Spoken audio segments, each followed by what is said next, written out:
Hello, you're listening to Otaku Spirit Animecast. My name is Andrew, and I'm joined here with Chris. Yo. And today's episode is our spring 2023 anime season first impressions. We've gone through... Shoot, some shows are past their fourth episode. They're going on their fifth. The season's already away, and it's time to really give our thoughts, our first impressions on each show, let you guys know what's all in it, and if it's something you should be checking out and not miss out. So, how's things going, Chris?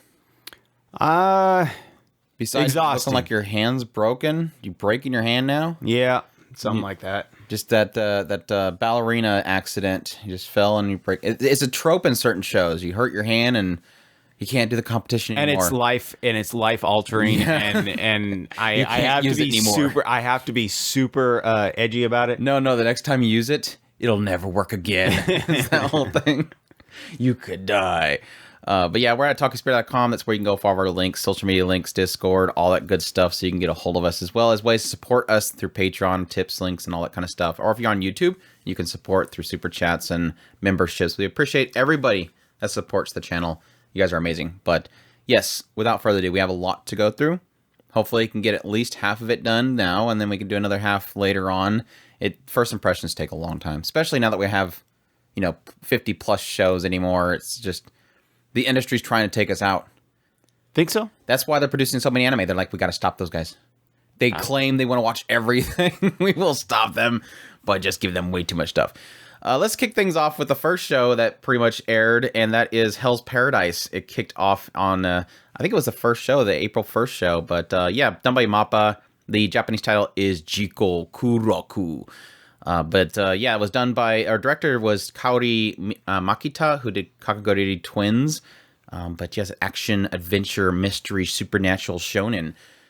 Yeah, this one opens up in like a feudal Japan. You have this guy that's being executed named Gabimaru. He's known as the Hollow because he's such a crazy assassin. He's being executed. He was betrayed by his tribe.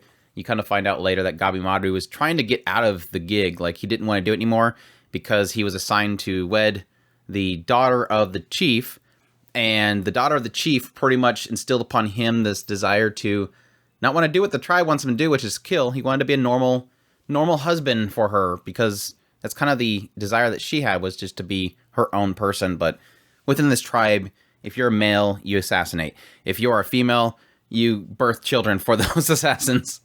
Apparently, when she was younger, she wanted to just have her own life, but her father, burnt her face over it, and so nobody wanted to wed her, and then he wedded her because the chief told him to. But yeah, she instilled upon him the desire to change, and he decided that he wanted to quit, and the chief decided to betray him by getting him caught, and then he was set to be executed. But thing is, it seems like he cannot be killed. Like, every time they try to chop off his head, his neck is so strong it breaks the blade. They tried to burn him alive. They tried to have Ox rip him in half from end to end, and every method fails, and it seems like he wants to die. He tells this lady that comes by, Sagiri, that he wants to die, but then she notes after a while of kind of absorbing him, he doesn't really want to die. He actually has a desire to live, and that's when we find out that, yes, he actually desires to get back to his wife. That's the thing that he loves, despite the fact that he wants to give off this facade that he's given up.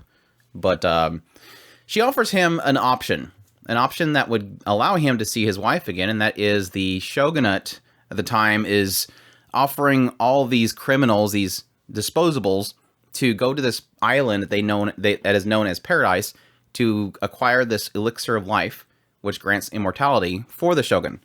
And so he's been selected, and so if he does do this, he gets the elixir of life, comes back, he will be given a pardon.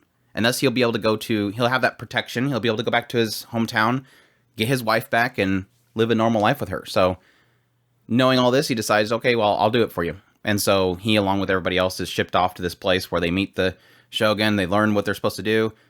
They didn't have enough boats, so they decided to have a big battle royale, because it seems like the shogun just wants to see a bunch of criminals kill each other. That kind of weeds out most of them, and they're sent off.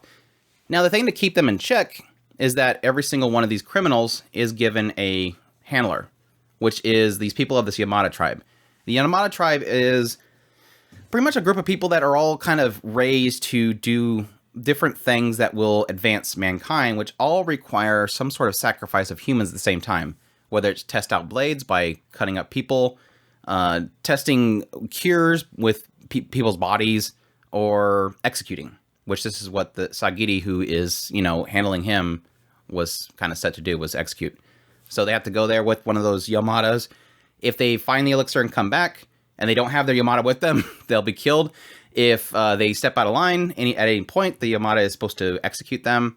And so that's the kind of dynamic they have. And once they get there, this place known as Paradise is weird. It's very weird. All the bugs have like human features on them, and if they sting you, it like infects you. And there's these big, humongous fish people monsters and a bunch of titans looking things. And yeah, and all the criminals, of course, are all betraying each other because they figure if they can kill all the other competition, they can, be the sole person that can get the elixir and win. So that's kind of the setup so far. I'm going to assume Chris has not watched this. Nope. Big shock. Of course, this is the big shonen of the season, aside from Demon Slayer, obviously, but another big MAPPA project. So as per usual with MAPPA projects, it looks gorgeous visually, has a bunch of crazy animation in it, visually very pleasing, a lot of very great artistic style given to it. It's just, per usual, the MAPPA fare of just really good looking stuff.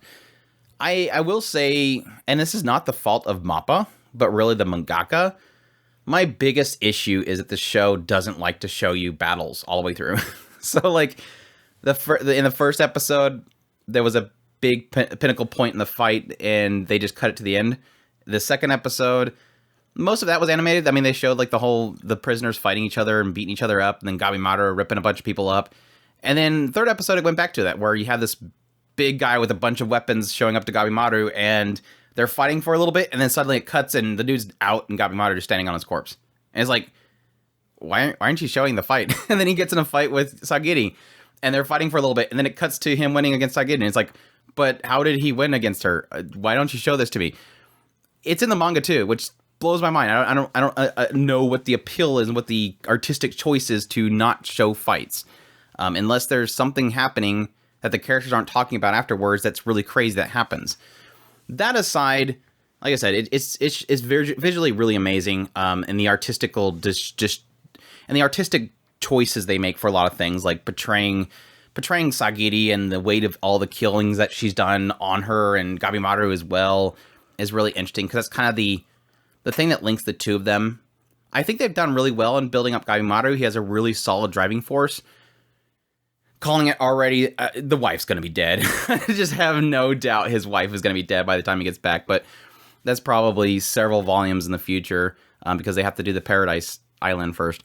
But I will say that Sagiri herself is sort of getting annoying at this point, because she just has no confidence. And I know that is something that's difficult to get over, but every now and then it seems like she has confidence, and then she loses it again. It just, she's so back and forth. She's kind of getting annoying at this point. Again, it's a significant character growth, but at the same time, it's not entertaining to watch, and it's kind of frustrating. But for the most part, it's just a excuse to have really gorgeous animation and crazy action scenes, and nothing so far outside of that has really surprised me. They even have this big twist, like within the first 2 episodes, where it's like suddenly, oh wow, I didn't really see that coming, but at the same time, I don't really have any significant attachment to anybody, so I don't really care. It's like having a death of a character within the first few minutes of the episode. It's like, well, I don't really know this character, so I'm not sure if I'm supposed to be upset about this. But we'll see where it goes from here. So far, it's not done anything really super crazy, but at the same time, it's very visually pleasing. So that's enough for a lot of people, for at least the shonen crowds. That's enough for most people. So that's Hell's Paradise. Check that out if that's interesting to you. Heavenly Delusion didn't. No. Oh, this is one of those ones where it's like, I really love it, but I'm like, I don't know that Chris is going to like it. It hasn't done anything that would be offensive to Chris, so I think it'd be okay. It's just a difficult one to get to because it's on Hulu. Shrug. Yeah, Heavenly Delusion. This one is, the Japanese title is Tengoku Daimakyo. Streaming on Disney/Hulu. 13 episodes, done by Production IG, sources of manga, adventure, mystery, sci-fi. And this one pretty much takes 2 different perspectives. One is this nursery where they have all these kids are being taken care of by these doctors and facility runners and everything. They have like this big wall around them, so they don't even know there's an outside world. There's at some point, somebody even mentions the idea there's people that will come from the outside, and they're like, the outside, like, outside? No, the outside. Like, their yard outside is they're considered outside. That's as far as they think existence is. That's how kind of secluded they are. The other perspective is the outside. We have pretty much this view of the world itself, which is pretty much destroyed. There's been this big collapse that happened, and so everything's in ruins. Everybody's kind of fending for themselves, and we follow Kiriko, who is currently escorting Maru to a place that is known as heaven. They don't know where this heaven is. They don't even know what heaven is referred to. They're just looking for heaven. She's supposed to take Maru there. And then you also find out later on there's something that Maru is supposed to do once he arrives there. Again, he just doesn't know what's going to happen.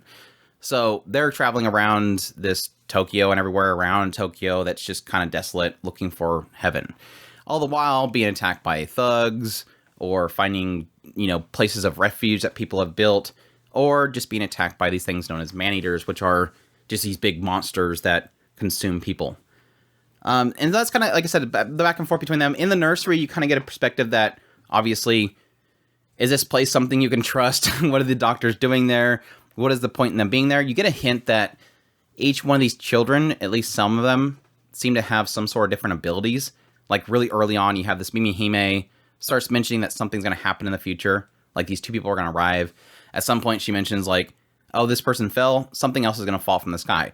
She always kind of just gives these hints that there's something in the future that she can foresee. One of them falls from really high, like what I mentioned earlier, one of them falls from a really high spot that Mimihime was talking about. It looks like he should have been dead, but he survives. So it's obvious that, he doesn't take, impact as much as other people do, or he maybe heals faster. But that's the sense you're getting, that each one of them have something special about them. So, yeah, thoughts so far. Really, really, really, really, really love the show. This is literally my number one show of the season, fighting with some other show we'll talk about later. Absolutely loving it. It's kind of the same feeling. My thoughts on this one is pretty much similar to Summertime Render, where it's one of those shows that each episode you watch, you just start thinking about a million things. Like, so what's this? Why is this the way it is? You're trying to connect the pieces together. There's this constant sense of intrigue and mystery about the world and what happened and what's going to happen that has you constantly guessing. And diving into every single one of those things is what makes it really special. I kind of mentioned with Summertime Render, similar to this one, is I didn't like the idea of even having to binge a show like this, because they're like, half the fun is trying to, talk with other people and try to figure out what's going on there. And that pretty much becomes like almost more than the show itself. Now, the big thing that I noted with Summertime Render, and I would have to kind of address here, is, does it feel like it pays off? Because yes, plenty of shows create enough mystery and question marks, but don't pay off. Prime example I give is Sunny Boy. That show, I didn't feel like when I was questioning things, it paid for it. It gave me a reward for doing that. It never felt like it ever answered any questions when I was trying to think that it was going to answer questions. This one does it. This one does make you feel like, oh yeah, call that, or yeah, that kind of goes in line with what I was thinking, or yes, maybe it subverts my expectation and does something else, and I go, oh cool, but I like this way better. I like what you did here, despite it not being exactly what I thought you would do. That's what kind of sets this apart from most things. It's those rare mystery type anime that really do get your gears running and try to figure out what exactly is going on the surface. On top of that, visually beautiful. I think Production IG is doing a fantastic job of nailing the scenery, the apocalyptic setting, or the clean setting of the nursery, the visuals and the animation, the weird creatures, the man-eaters, all that kind of stuff, the perspective shots. It's just visually, it's absolutely gorgeous. Only really kind of relying on CGI once, and that was with these kart racings, and that was very brief, and they did well enough to hide it. Everything else is just very beautifully animated. I was kind of arguing really early on that I was more impressed with the animation on this one than a lot of other shows this season that most people would probably deem as being like the pinnacle of animation. It's hard to push it up against something like Demon Slayer. I can sort of push it a little against Hell's Paradise, but it's up there. It's no matter, depending on your taste of animation and your style, this is way up there for me. So I think it's absolutely gorgeous. And like I said, cannot wait to dive into it more. I'm super intrigued by it, and it's, like I said, I think at this point, I'd probably say it's probably my number one of the season right now, so it could change. We'll see. Right now, it is my number one, so yeah, Heavenly Delusion, definitely a suggestion from me. Let's get into some heart. The Dangers in My Heart, or Boku no Kokoro no Yabai Yatsu. This one is streaming on High Dive, running for 12 episodes, done by Shinny Animation, based on a manga. It's a comedy romance slice of life, being directed by Hiroaki Akagi, who did Teasing Master Takagi-san, and script and series composition by Juki Hanada, who did No Game No Life, Love Chinubio, Love Live, and Bloom Into You. And the original creator was Norio Sakurai, who did Mitsudomoe. But yeah, this one follows a guy named Kyotaro Ichikawa. And Ichikawa has sort of a secret. He has very unpleasant thoughts all the time in school. His mind is in a very dark state, and he even himself recognizes the fact that he's always constantly thinking of darkness and death and all this other kind of stuff. Even to the point where he even has one specific desire, and that is to see the death of Yamada, who is in his classroom. Yamada is like a very pretty, very tall girl in his class that's actually a model as well. And so, yes, he has this, man, she's so beautiful, I wonder what she would look like if she was dead. And so as he has these desires, eventually he ends up kind of, through chance encounter, regularly running into her in the library. The library is kind of his escape. Whenever it's lunch or whatever, he just kind of sneaks in there and just goes to his own thoughts. Well, now she's suddenly showing up in the library, and the reason she's doing that is because she's trying to sneak in snacks. This girl is a snacky. She is a snacker. And it's kind of dumb, but you find out later on that the reason why she's sneaking her snacking is, one, because it's not really allowed at school, but two, because she doesn't want to eat snacks in front of her friend who is allergic to snacks, ? I don't know what that's about. Typically, it's an ingredient. Maybe there's a preservative in a lot of snacks. And anyways, she's hiding it. And so you have all these encounters between Ichikawa and Yamada as they're running into each other at the library. Other people come by the library. There's a lot of cases where something happens to Yamada outside of, or either in class or outside the library. And Ichikawa is, for some reason, he doesn't know why, driven to try to help her through the situation. So you have this whole thing where they had to do this presentation, and he thought that at some point Yamada was crying at her desk. And so when everybody looked out the window for something that was outside, he ends up distracting everybody because he's afraid that they'll see her crying. And again, he doesn't know why he's doing it. And that kind of progresses. You find out more about her insecurities, about her job being a model, and she gets injured, and that kind of makes her upset about it, and how he wants to kind of help her out with it. It's just kind of that whole aspect. So, your thoughts on The Dangers in My Heart, my kokoro? This one is an interesting show. I do actually really like it. It's got a lot of heart. Yamada is absolutely just too charming. And most in the entire cast is fantastic. My probably biggest beef is I don't much care for Ichikawa's perspective in a lot of cases. I do like that he is over time he is basically finding different ways of he's literally Nishikata. Come on. Yamada, man. You're just waiting for him to say it. The way that he reacts to everything is like, he's totally Nishikata. I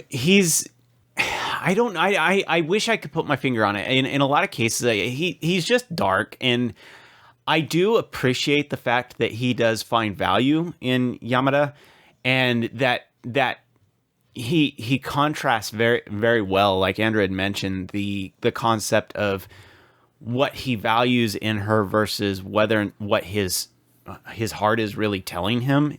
Like Andrew was talking about, the idea that he keeps going out and helping her, and he doesn't understand why he's doing it. Him as a character, he captures the awkwardness of youth very well.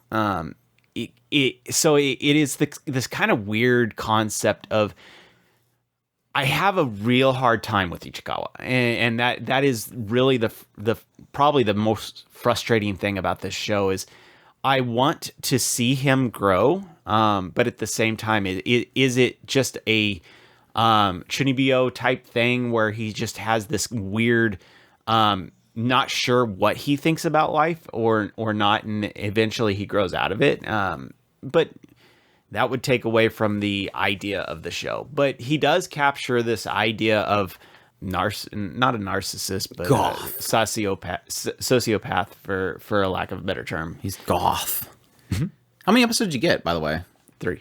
I stopped at 3. There's one more that I haven't watched. Yeah, I got the hint that something was going to shift significantly at the end of 3, and I feel like 4 pretty much would probably alleviate a lot of your problems. I feel like this show is kind of one of those very rare cases of it's like, we're not going to dabble too much. Like, we're not going to dither too much. We're going to really start to build into something, and I really feel like episode 4 compounded that. This show is like one of those shows where I hate that I have to balance a lot of when I do my first impressions and when I do my top list for so far this season, because I don't want to wait too long for certain shows, like say Hell's Paradise, that's already on its 4th, and but not too early when you have cases of some shows only airing a couple episodes. But even more so in the idea that sometimes not all shows are trying to get to a turning point within 2 or 3 episodes. Right. They all have their own pace they're going by. And this one, I feel like 3 had me like, oh, we got something here. Hopefully we got something here. And then 4 said, yes, this writer is going to keep getting better and better and better. And I feel like that was one of those aspects. This is one of those shows where, okay, first episode was okay. Second episode was cute. Third episode, ooh. Fourth episode, yes. Like, we're getting better and better and better. Yeah, and the third episode was really, really solid. Yeah, the ending of it it had me. I was my heart. It's like it's this aspect of Yamada. It's like, well, a ball hit her in the face. Who cares? But it was like how much it hurt her and it made her struggle and made her feel like she was letting down the people around her was what kind of broke my heart. And then Ichikawa seeing it, the packets of tissue. Was what really, really kicked. And then her dropping the thing that had the drawing on it. It was like, oh. Yeah. You see that there's kind of heart in there, and there's obviously a relationship that's slowly building. And like I said, I like the fact that they're not just kind of fumbling their fingers for an entire core, and then you wonder, will they, won't they? It really does feel like, no, we're not kissing by episode 4. I'm not saying anything like that. They might have. Sort of did. They're not kissing by the episode 4 or anything like that, but it's at least showing a constant progression. You're seeing a constant progression of something being realized, and it's changing the characters. It's changing how they think. That's what I was kind of trying to acknowledge, was the fact that it does seem like maybe Ichikawa is kind of growing out of it. But like I said, it would go against the idea of the concept of the story, or of the name of the show. I mean, the name of the show is him. It depends on what the dangers in his heart really is. Is it a danger of his dark nature, or is it the dangers of falling in love? That might be. So there's the subverting expectation thing. You don't actually know what the actual thought is of the dangers of my heart. Now, again, he could, granted, episode 5 could turn around and go, no, this is bad. I can't do this. I suddenly want to be mean again. Who knows? He never was mean. He just always had these internal thoughts. But no, what I was getting to is that what sucks is that I did my top 5 of the season so far, and it was in my honorable mentions, and I had Kamikatsu as 5, and I was thinking of putting Danger to My Heart there instead. And when I watched 4, and I already recorded it, and then I was posting it that day, and I watched the 4th episode. I'm like, damn it, this need to be in 4, possibly higher, or 5. It could possibly even higher. I'm falling in love with this show, and it's interesting too because Yamada, at first glance, I really didn't think I would care too much for her. She just seemed like she was too big. She's a little bit too weird. She kind of reminded me a lot of Inukai-san from Inukai-san's dog, with just being like super dumb, dorky, goofy as she was eating her chips.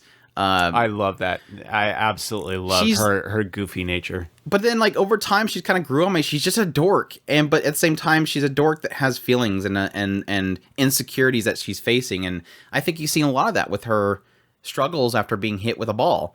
It's like she did not want to let down everybody that was relying on her. Despite the fact that she even claims they said don't worry about it, she still feels like she's letting them down. And then, like, going on from there, seeing Ichikawa constantly helping her with things, at the same time being frustrated with how weird she is, how she always likes to give him trash. And it's like, she always does it in the way that it's like she's doing him a favor. So like she gets one of these little pop things, she cuts off the top of it and says, oh, he's thinking, oh, I'm going to share one of these things with a girl because they always come in pairs. No, she gives him the cap. And he's like, okay, he just kind of looks out the inside of the cap, and that was pretty much all he gets. And he kind of does the same thing later on. It's just super cute, these two characters and how they kind of, he's inner struggling with what he's feeling.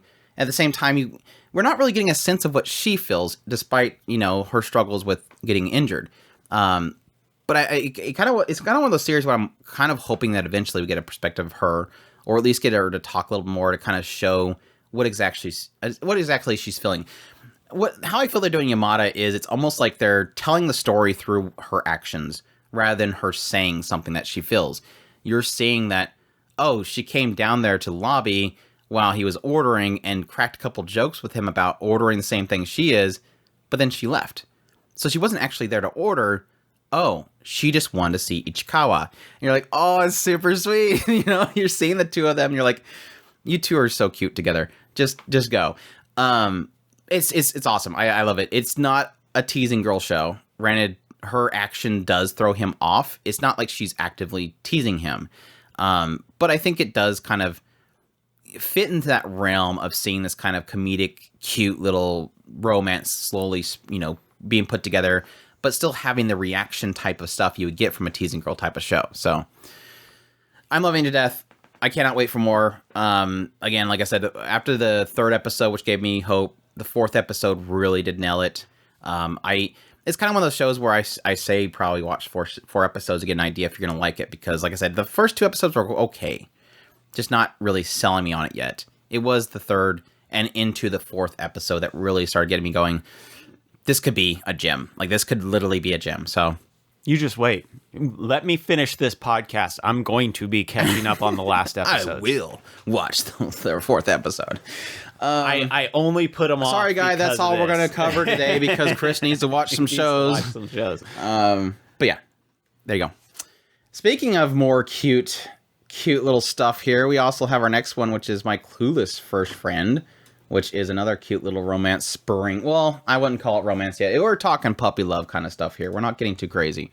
But yeah, my Clueless first friend, or Jijo wo shiranai tenkosei ga gui gui kuru. This one is streaming on Crunchyroll, running for 13 episodes. Or was it High Dive? No, this is Crunchyroll, right? I think it was Crunchyroll. I guess I can find out right now. I don't want to. Yeah, it's Crunchyroll. I don't want to send people to the wrong site. But you can go to High Dive anyways. There's a lot of really great stuff on High Dive. But anyways, this one is by Studio Signpost. The sources of manga, the genres are comedy and slice of life. And this one opens up with a girl named Nishimura, who is pretty much bullied by her class. Everybody calls her the Shinigami because of her eyes, apparently. The way that she looks, it kind of creep people out. And thus, they all made her the punching bag of the school. If they want to make themselves feel good, they just punching bag Nishimura. Everything she touches, they claim that she curses, so that if she touches a mop or something like that's pretty much become hers. Nobody touches it. Even the poor fish in the fish tank in the class, nobody touches because she fed them once. So that's kind of the gist you're getting. Whenever she walks by kids, they'll yell barrier because they're putting up a barrier for her curse, really isolating her. And anybody that talks to her will get isolated as well because you got too close to her and you got cursed. So that all changes when a new boy shows up in their class named Takada. And Takada, unlike everybody else that avoids her or bullies her, is like, wait, what? She's a Shinigami? That's really cool. So he immediately goes to her, wants to know more. She's like, if you talk to me, you know, everybody's going to make fun of you. But you're cool and everything. And she's like, well, don't touch me or anything like that. He's like, you'll get cursed. And he's like, that's cool. I want to get cursed. That sounds really cool. And so what kind of turns from this is you're seeing Nishimura, the fact that she doesn't want Takeda to get bullied like she is, at the same time kind of appreciating the fact that she now has somebody to talk to. She used to always lie to her father when she's at home, claiming that she's doing fine at school. She's not being bullied. She has friends. Now suddenly she can technically claim that she has a friend, and now she's actually having fun at school. When she's separated with Takeda for a little bit, she kind of realizes, wait, I haven't talked to anybody today. But that's normal, because normally I don't have anybody to talk to. You're seeing that she's enjoying that Takeda is around her and that her life is changing. While on the other side, Takada is pretty much whenever somebody bullies Nishimura, he sort of blows it up in their face. And it's not that he's doing it in a way that is meticulous. At it. Yeah, he's not like clever. He's not super meticulous or planning it out. It's just that whenever somebody says something negative about Nishimura, he, in his positive, clueless nature, will just kind of throw it back in people's faces. The example that I always give, and I think it's the best example in the whole show, and my favorite scene of the whole show so far, is this moment that, again, Takada's being new here. This one kid comes up to him and says, "Hey, Takada, come hang out with us." And Takada's like, "No, I'm going to walk home with Nishimura." And Nishimura's like, "No, just go with them. If you walk home with me, you'll get bullied." And then the guy's like, "Come on, Takada, you can become part of the Scorpion Squad." And Takada's like, "But why would I come with you? You're just normal. Nishimura is a Grim Reaper." And then this kid, Kitagawa, goes, "What are you talking about? Nishimura is normal just like me." And he's going, "What? Nishimura, did you hear that? You're normal?" It completely blows up in their face because they all know it's a lie. They know Nishimura is not a Grim Reaper. They know that she's not cursed. They just bully her and separate themselves from her. So the moment that you have somebody like Takada that is so clueless but yet so pure in this conversation, it doesn't make any sense because he's excited for everything they're saying about her. He likes that about her. So he accepts it, and it completely fumbles into everybody else's faces, and that, like, wait, this ain't working. Like, later on, she gets this cute little swimsuit, and she wants to go to the pool with them. And then somebody's like, "Oh my gosh, Nishimura, you're not allowed to wear something cute like that." And then Takada's like, "Hey, did you hear that, Nishimura? He said you look cute in that." And he's like, "No, that's not what I meant." He just throws it in their faces so purely. It's great. Like, I kind of coined it with my thumbnail. It's like, it's just destroying bullying with positivity. Again, it's not that he enacts some master plan. He's just fascinated by what they're claiming, thinking it's true, but everybody else knows it's not true. And so it makes it difficult for them to ever kind of make Takada realize that you're not supposed to hang out with her. And it's just, it's, in its purest sense, it's super heartwarming in that regard. And am I reviewing it? You go. Sorry, what's your thoughts on my Clueless first friend? I freaking love this show. It's a lot of the stuff that Andrew's pointing out, the fact that Takada, it just kind of dismantles a lot of their bullying in a lot of cases. Absolutely fantastic. They all say barrier. They all know barriers? I want to learn a barrier. My last school couldn't do that. Oh, so you want to learn a barrier for me? No, I would never put up a barrier for you. Oh, Takada, that's so sweet. You're my friend. I would never put up a barrier for you. Oh my gosh, you're so sweet. I just want to know an advanced level spell. It's stuff like that that's just, it works so well. And I absolutely love the heartwarming nature of a lot of these characters.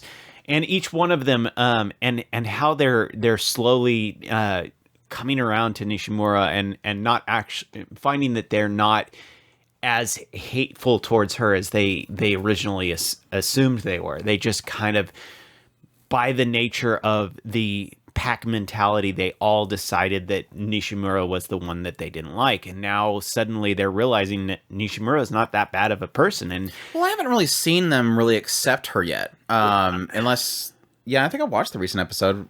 Yeah. I haven't really seen that they accepted her yet. It's just they're not accepting. It blows up in their face and they walk away. That was just one group that just seems to be hard-headed about it. Some of the other characters that are around Takada are slowly accepting him, like Hino and Hino's never disliked Nishimura. Hino was a friend of Takada's before. He's just a tank top boy. He's just weird. Hino's never hated Nishimura. He pretty much was packed with Takada. Takada's transferred in. Hino was already a part of the school. And Hino knew him. But he was a part of the school. Right, but they never implied Hino bullied or was against Nishimura. Okay. He's the clueless, goofy friend that just kind of pops up and says, "I like tank tops." Well, what are you going to write? Tank tops? He just loves tank tops. They're going to the pool. I'm going to wear a tank top. But anyway, I like the show. I think it's doing really fantastic. I do like a lot of the paletting that they do in the coloring. I like the character artwork. I think it's a very unique fantastic style. show. I always kind of coin it as being like Gigi no Kitaro kind of look to it. Yeah.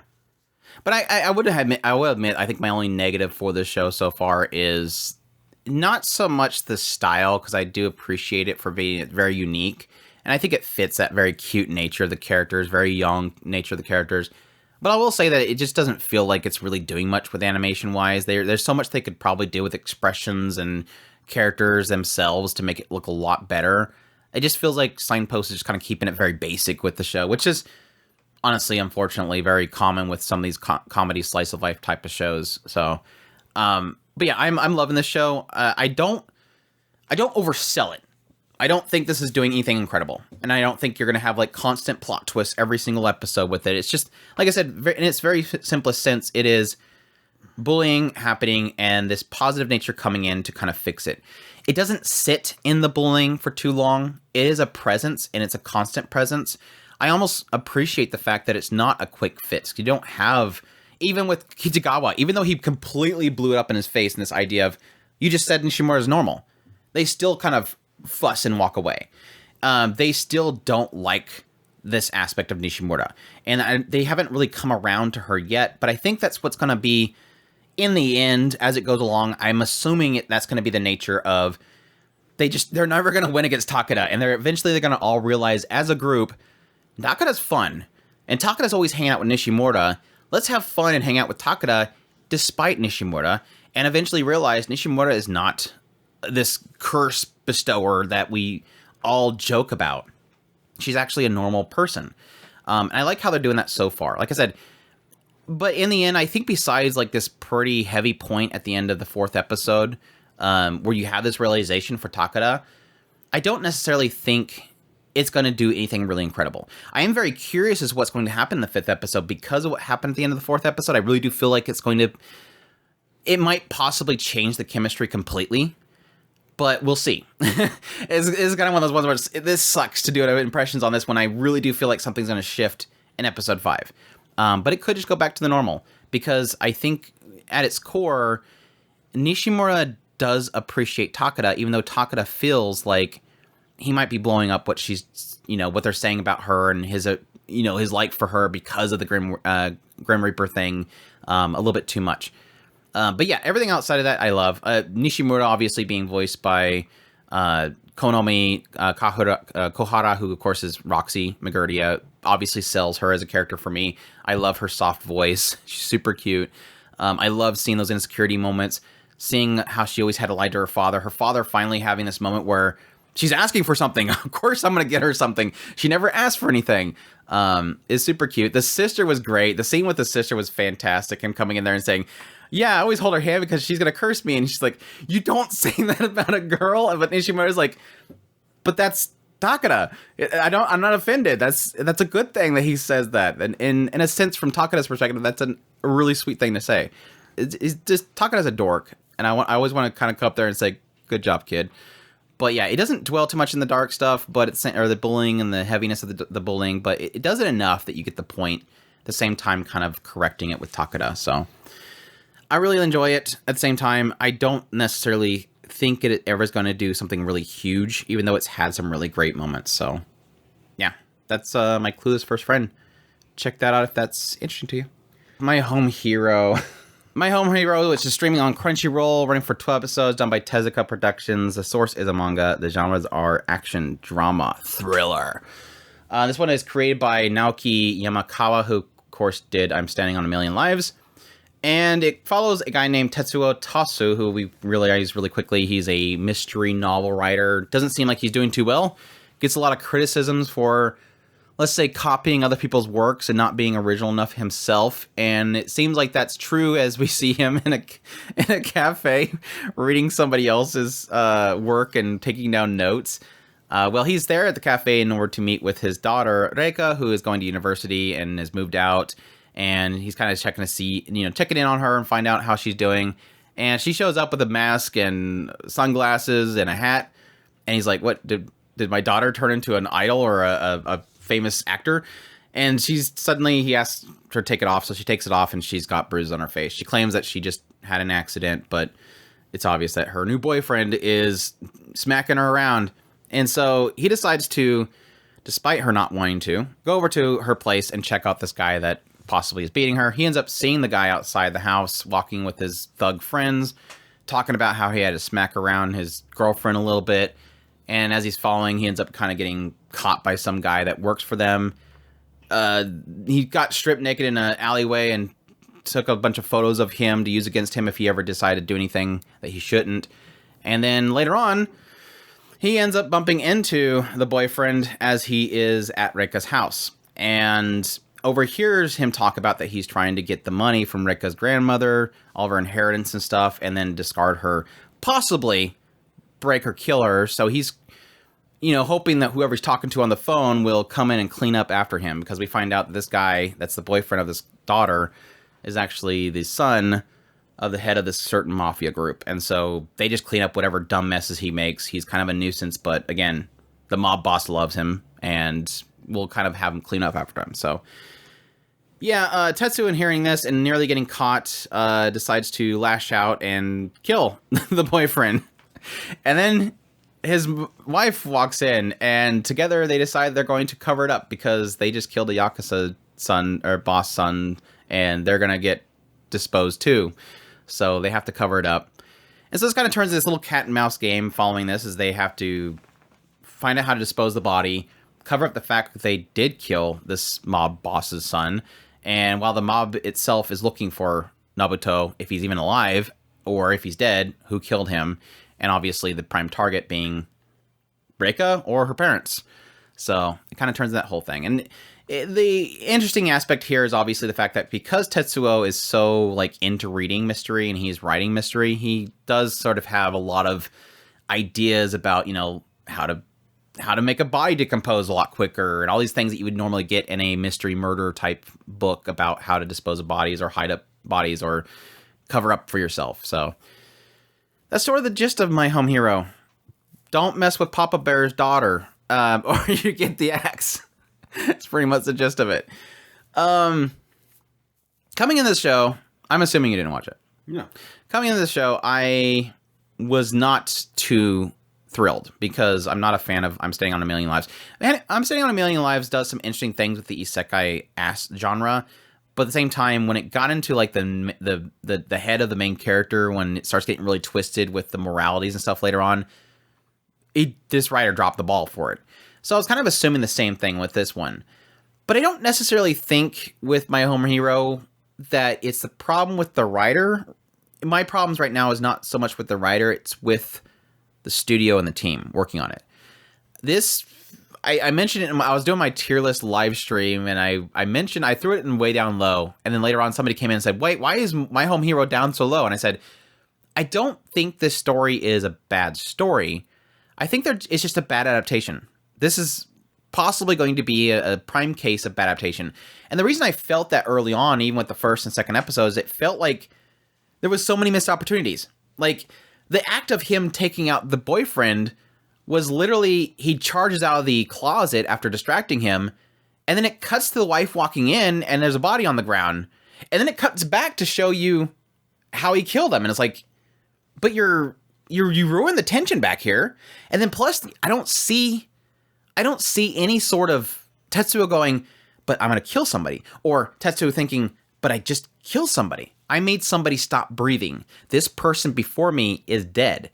Put aside, he's a terrible human being.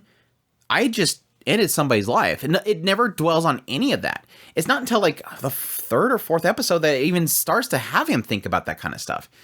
And I know that the writing's there because later on when he's being interrogated at some point, he starts to dread the fact that no matter what I say, I'm still dead. So what's the point of any of this? I feel like the writer does know how to write Tetsuo's inner conflict, but I feel like it's not being portrayed properly. And I'm hearing whispers here and there saying that this is a prime example of throwing a whole volume into 2 episodes, and it's kind of ruining it. So I'm getting some peeps from people that are in the source material saying that this is rushing things. And it feels that way because I don't get to really sit and think about anything that's happening here or hear Tetsuo sit and think about this stuff. Time is progressing in these scenes and something really terrible happened, but I'm not hearing the character really think on any of it. And that's where I'm really struggling with the show. I think at its core, it's a cool concept. Don't mess with Papa Bear's daughter. You get the claws, you get the shotgun, everything. But it's there. The concept's interesting. The cat and mouse game's interesting. Tetsuo as a character is a very clever character. And it makes sense because, again, he's deep into mystery novels and stuff. He writes them himself, and he's probably going to write this one later. I didn't kill the mob boss's son, but if I did, this is how I would do it. That's his next book. Or just it's probably going to be My Home Hero. It'll end with him saying, I'm writing a new book. What is it called? My Home Hero.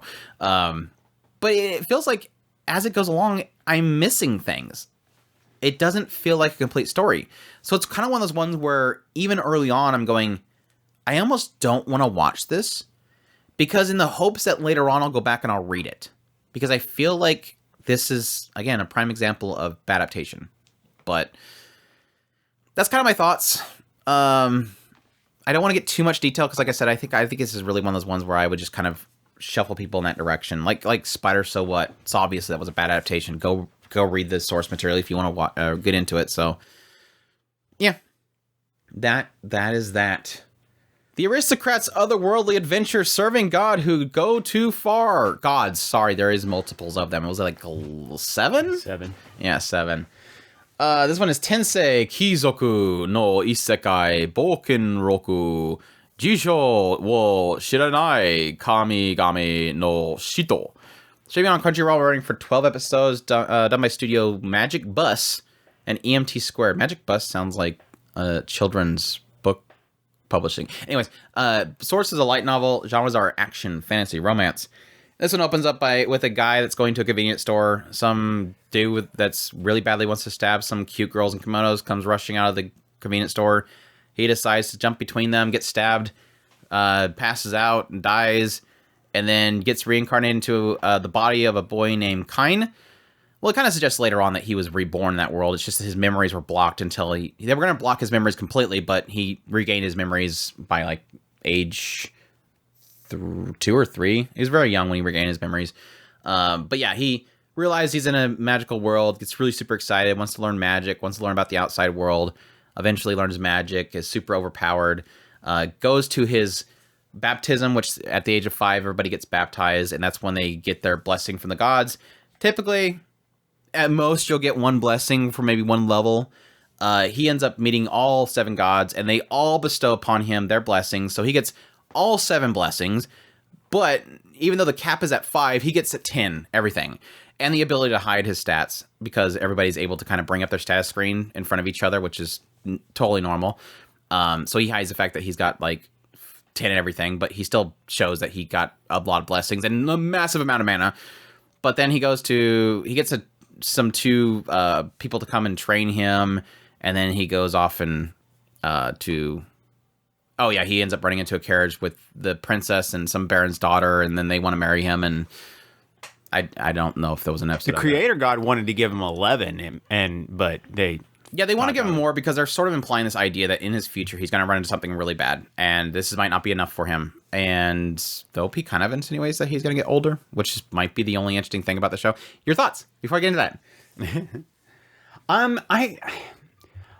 in this kind of I'm enjoying the show kind of area where there's flaws in it. I mean, it feels like the writing should be a lot more in his head, and it is in his head a lot. You're constantly getting kind of background kind of on anything that he's wanting to think about. He's constantly thinking. So there's this aspect of it feels like there should be more to any situation where it feels like he would be considering a lot of this stuff a lot more than he actually does. And this is one of those shows where everything's handed to this character on a silver platter. I mean, he's literally going to his debut, and he picks up 2 princesses just because. I mean, why not? He's got a couple of tutors, and they're harem member 1 and 2 for his group. His big sister is harem number. Actually, his big sister is harem number 1. So far, he's got 5 harem members. But yeah, everything is handed to this kid 6. on a silver platter. You're not going to count the maid? The maid. Oh yeah, I guess the maid could be one too. I see. And probably mom. Mom probably too.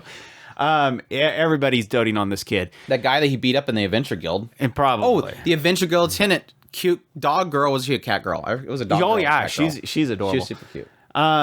So yeah, everything's handed to this kid on a silver platter. He's got this really, really hard thing that he's got to deal with in the future, and none of his harem members are going to be a part of that, I'm sure.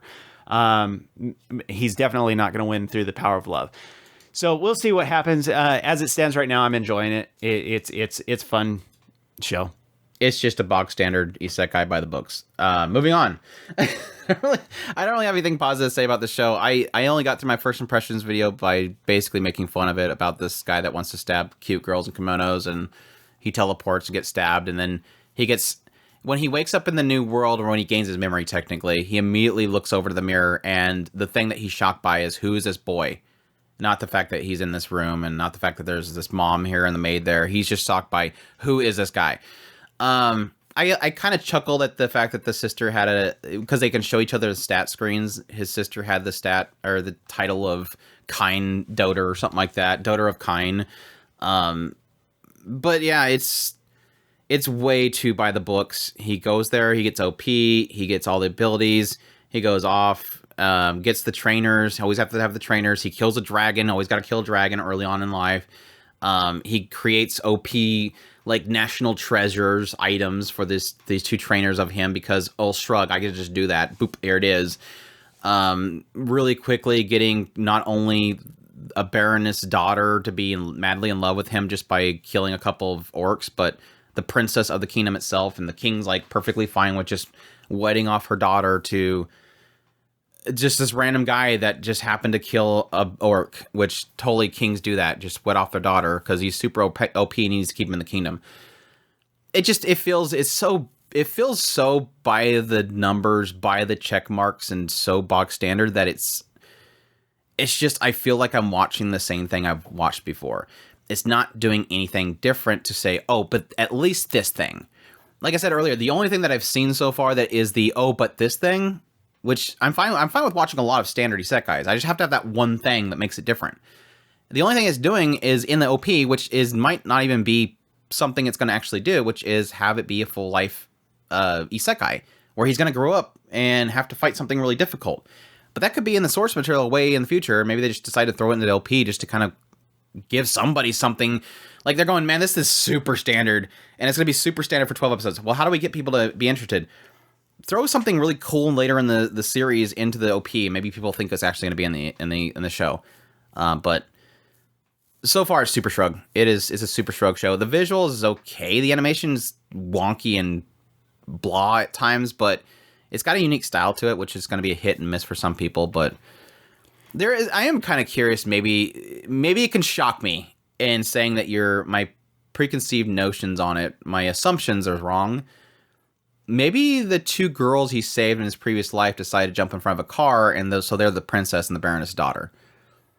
Because it's kind of odd that they had two girls that he saved in his previous life that are crying before him, and now suddenly there's these two girls, and they even show the same shot where he's like, oh, well, these girls... No, it was the sister and somebody else that he said, I'm not going to let girls cry in this world, because he nearly died saving his sister and some other girls. It's more along the lines for me, I want to see him not necessarily struggle, because, I mean, that's why I kept mentioning the fact that everything's handed to him on a silver platter.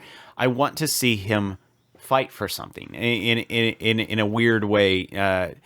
I want him to develop himself, and as it stands right now, it's pretty much he has two trainers, and both of the trainers, I mean, barely 5 seconds into meeting him, are like, I can't teach this kid anymore. He already mastered everything. Well, okay, so what does he have to gain in any way, anything? They showed him the outside world. Yeah, they showed him the outside world. Yeah, they talked the dad into it, and then it got beat up by some guy in the Venture Guild, and he had to save him. I don't know. It's like I said, if you're looking just for something to just throw on, I guess. But I can't sell this to anybody just because I don't see anything different here. So if you want a box standard isekai, go after it. No, it's fine that people enjoy it. That's perfectly fine. I don't see any purpose in it personally. Moving on, let's jump into... That's the wrong screen. Let's jump into... That's still the wrong screen. Am I just going to grab every wrong screen except the one I want? Let's move on to my love story with Yamada at level 9999999. No, it's just 999. Yamada-kun to level 999 no koi wo suru. This one opens up with a girl named Akane Kinoshita, who at the opening we find out that her boyfriend, which they didn't really ever say, I don't think, how long she's been with him. Her boyfriend's breaking up with her. He apparently found some girl on this online game that even Akane started playing just to kind of hang out with him. He met some girl on this online game, and he really likes her, and she confessed that she likes him, so he's going to break up with Akane and start being with her. And this obviously kind of shocks Akane. She was expecting it because he's been cold lately, but at the same time, it's still obviously a shock to her because most of her day and her routine and her schedule is kind of around being with him. And like I said, she started playing a stupid game just to hang out with him. So she's a little bit distraught by it. At some point, she finds out they're going to have this big event for the game in real life where everybody gathers together and, do like a meet and greet. There's like a code you can get if you show up for the game itself. So she's like, I'm going to show up there looking as beautiful as possible, and I'm going to show him what he lost because he's obviously going to be there with the girl that he met from the game. So she goes there and ends up spotting him for a minute, but then kind of stumbles upon herself and, falls on the ground. And this guy, which she met in the game the previous day, Yamada, ends up catching her, and he's like super hot, obviously, because you got to be super hot. He's super hot, and the ex-boyfriend immediately recognizes him as Yamada, this pro gamer. Like, he plays this game that they play on the side, but he's actually like an FPS like pro gamer. Immediately recognizes him, and so it kind of goes, okay, so my ex-boyfriend, like, he idolized this Yamada guy, so I'm gonna act like he's my boyfriend. So she runs up to his side and says, oh, yeah, we're here together. And Yamada's like, what are you talking about? She's like, I'll give you the code if you just act like you're my boyfriend. And so he's like, all right, yeah, she's my girlfriend. And that crushes the guy. But it doesn't really kind of help Akane at all, because she realizes afterwards that she's like, but I gain nothing from that. I'm still technically broken up with. And so she just divulges all of her insecurities and sadness to Yamada at the bar later. And he's kind of just like, can I go home? But he still kind of sticks with her as she's kind of sobbing over this whole situation. Even goes and gets her a bandage to help her knee. And what kind of follows this is that she gets dead drunk. And not wanting to kind of leave her there, he decides to take her back to his place and let her sleep there while he plays his games. And then she wakes up and realizes that she's like basically threw up in his room and got everything messy, and that he had to pretty much deal with her. So she's kind of super apologetic of that. What kind of follows this is like these chance encounters between the two of them as she kind of finds herself kind of logging into the game every now and then, running into Yamada in the game or running into him in real life, going to meetings together with the guild they were in together, and kind of meeting people outside of her relationship with her ex-boyfriend. So, your thoughts on Yamada? My love story with Yamada at level 9999999. I'm still trying to figure out what the 999 thing is. I don't think he's actually level 999. It could be, I guess. He is like super like crazy gamer. I'm kind of mixed on this show. I think that Yamada is kind of he's socially awkward. And so he tends to be kind of weird around Akane. And I think that in a lot of ways, the charm of this show really does come out of Akane's moving on from her past relationship, which is, I guess, in a way, kind of the gist of this show. This show, a breakup is never easy to deal with. You kind of have this back and forth between, I want to go back to this old life, and the chains that bind you are no longer there, and so you feel like you should move forward, but you keep going back to what you're comfortable with, and that blocking of the what's comfortable makes things really, really difficult to deal with. And so I think that in some ways this show kind of captures that, but it doesn't do it the right a a lot of justice to it. And maybe that's more because it's trying not to dwell in that depressive state of wanting to go back to that old lifestyle and all that. But it just doesn't capture it well. And it's kind of frustrating in a lot of ways. But other than that, I do like the showing of the possible new life that you can move into and still keep some parts of your old life and going into the new life. So a lot of that stuff is in there. Akane is her kind of silly nature is sweet in some respects. Yamada, I'm mixed on Yamada. I really am. His socially awkward aspect to his personality is, I think, does well, but at the same time, it does lead a lot of frustration when it comes to communication, because in a lot of cases, you really don't know what his true drive is in a lot of cases. He's play just games. Yeah, he His just drive wants is to play games. So he acts like he's interested in Akane, but he's not really. He seems like maybe he's put off by her, but at the same time, he's showing a lot more leeway to her than he probably should. So all said and done, I want to feel out a little bit more. I just haven't gotten anything that I really want out of this show as it stands right now. I think I'm in the same boat as where I'm so mixed on this show because the earlier episodes, which is like completely contrast to what you were saying, I feel like the beginning episodes was just kind of really just me getting over Akane herself, and the fact that I didn't like her in the first episode at all. Like, she just felt like, she feels like so not Japanese in the idea that she wanted to divulge everything she's dealing with to every stranger she ran into. Like, just telling them everything she's going through. And it's like, you just met Yamada and you're just basically piling on every insecurity and issue you're having with your ex-boyfriend. And it's like, he just wants to leave, let the guy leave. And so I kind of felt like a real struggle with her as a character early on, just for her, yes, understandably pouty nature to somebody that is not involved. Through Yamada when he was in the game, just telling him everything, and he's just like, okay. And then in real life, just spouting everything at him and about how it didn't work out with her whole plan to make him jealous. And he's like, okay. And then it kind of compounded more in the idea that when she's asking why this hot guy, Yamada, doesn't have a girlfriend, she's like, it's a waste. And it's like, maybe because he just doesn't care to get in relationships. That's not a bad thing. And I like that at least at the very end, she acknowledges, yeah, I guess it's a good thing, because it's not like having relationships is all, it's not all rainbows. Like, obviously she's going through a big issue right now because she got into a relationship.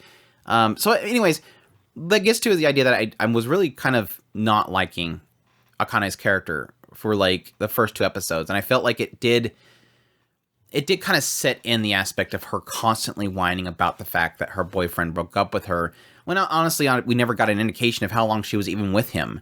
I would assume at least a year, because they were playing a game together and she was maxing out her character and everything like that. And they were at least being together with that whole situation, but it never gave a sense of how long she was.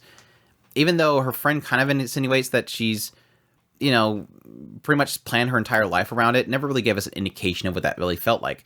So that became the focus for quite a bit of what we're giving impression on, is her being stuck on that, which is fine and understandable. It's hard to get over those kind of things. At the same time, it's not entertaining to watch at the same time. My more hope or my more interest started coming later on when you start to see her sort of kind of shed away from that.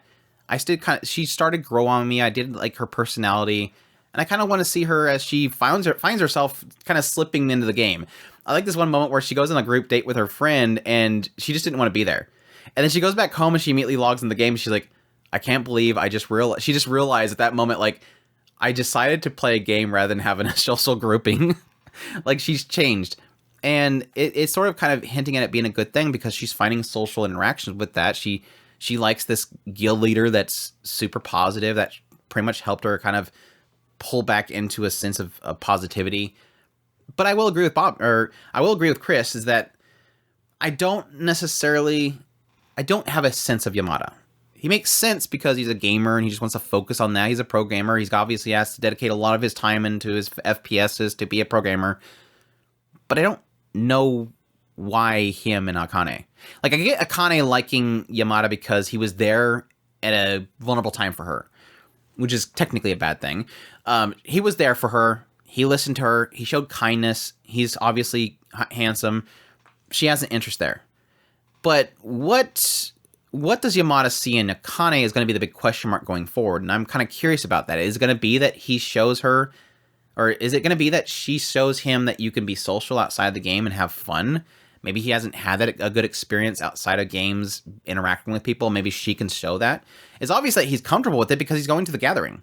If he's not comfortable with socializing, he would not go to the gathering of the guild because, again, the guild, the game that they're playing, Forest of Savior, which is the RPG MMO, he's doing it as a side thing. Like, it's not his focus. His focus is his FPS and stuff. So I'll be curious as to when they kind of show what does Akane offer him that he's interested in, because currently it's just a one-sided romance and she's just chasing after him. So I'll be interested to see how their relationship develops. And I do like the tie-in with the MMOs. I loved Recovering MMO Junkie, and I get a similar sense of it with this one, even though Recovering MMO Junkie, the main girl, was like obsessed with the game. It's kind of the reverse almost. So I'll see how that kind of relationship builds. I haven't seen the episode where they actually have the guild meeting. It's just when they first got there. So I'll be interested to see how their dynamics are together in real life. But so far it's fine. But again, I'm kind of mixed on it. I'm very mixed on it because I'm not really sold on the romance of the show. So that's my love story with Yamada at level 9999999. Alice Gear, expansion. I watched like not even an episode of it. Did you watch it? No. It's like the main girl's like super thirsty for this other girl. She nosebleeds a lot, but it wasn't jiving with me, so I didn't watch it. Smartphone season 2. Did you bother going to season 2? They're adding more harem members. Interesting. Does he still have a smartphone? Yes, he still has. Oh, there you go. Well, didn't lose a smartphone. He hasn't used it yet. He didn't use it the entire second season? So far, no. Are they renaming it to In Another World with My Harem rather than my guessing. Smartphone? Okay. Or My Harem on a Smartphone. It could be that too. Kuma Bear Punch. Freaking adorable. Love that show. Are you still continuing that one? That's where I think I still haven't established if she's actually trapped in the other world or not. I'm assuming she is. I think from the first episode's idea in the first season, it was like the sense of, okay, she's a day trader. She gets up, she does day trading, and then she goes back and she gets on the VR game. But then at some point, it made it feel like she's stuck there because she sleeps there and everything. But yeah, this is this girl that gets isekai into a game. She gets like a really OP like bear armor and stuff like that. So she's got like this whole bear costume with bear gloves and these two bear companions that beat up everything. She's got the Kuma Bear Punch. She's super OP, and then she really likes child labor. I'm getting a sense of that in season 2 too. I'm like, this girl really likes child labor. But yeah, she ends up meeting this one girl who she kind of helps her tear apart monsters and get all the resources from them. So she ends up hiring that cute little girl to do that stuff for her whenever she comes back. And we get into in the season 2, we pretty much have kind of gone through this whole scenario where she's helping the Shia girl with her kind of adventure exam. So she goes there with them and everybody thinks that she's super weak and they were disappointed that they got assigned a girl in a bear costume. Because that's like the gist of everybody. Everybody that sees her immediately discounts her because she's got some goofy, cute little bear outfit. And so they can't imagine her being strong, but then she always ends up showing them up. And then they got into the orphanage and setting up this restaurant and stuff like that. And this girl wanting to do embroidery and make aprons and stuff. So your thoughts on season 2? I said that. It's really cute. There you go. That's it just continues the cuteness. That's all it really does. Yeah, I kind of admit this before, but I kind of equate this a lot with I OP'd myself in defenses because I don't want to get hurt. Shield Girl, Mashu Isekai, cute girl. Well, it's not that one's not Isekai either. They're playing a game. I never got into the shield, the defense girl, Bofuri. I've never cared for it. Even the season 2, it just never really kind of clicked with me. It just feels like it's just, okay, they go out, they blow up stuff, and they get more skills. They go out and they blow up stuff, they get more skills. This one works so much more for me, and I think that's just because I like Yuna as a character. She has a little bit more dynamics in her character. She's very self-driven. She exploits a lot of things. At the same time, she's always paying attention to those around her and trying to help people around her. She's not full of herself. She acknowledges how ridiculous she is in her bear costume, but accepts it because it's just a part of her now, so she has to use it. But I think it kind of does a little better with a lot of the side characters and their insecurities and things they deal with. With Shia and her going with that whole group of up-and-coming adventurers, and the fact that they just hate the fact that Yuna's with them, but then eventually having that moment where Yuna kind of shines and shows them they're, not to judge a book by its cover. But even still, at the same time, the fact that she kind of acknowledges what every single one of those students kind of, what makes them special in some way, because she has to kind of give a report at the end why each one of them is really good at what they do. One of the girls was really observant because she figured out what was going on with Yuna. She knew that Yuna was a friend of Shio, even though they weren't supposed to know that. Each one of them has their own talents they can provide, but like I said, it does a little better than what I think what Bofuri does with the side characters and seeing how they're growing and how Yuna is helping people around her. So it's a cute girl being OP, which I think admittedly does a lot better for me. When we just talked about aristocrats being super generic isekai with OP main character. Yes, technically things like Bofuri and Kuma Bear does a little better because it's cute girls instead, but it's cute girls with heart and actual character developments with characters around Yuna. Now, granted, because there's so many characters around Yuna, it's hard for them to really focus on any of them more than maybe giving them a single episode. So there's a little bit of a downer there, but at least they have them be recurring characters every now and then and grow a little bit more with Yuna as she builds her massive, cute little girl's sweatshop that she's creating, apparently.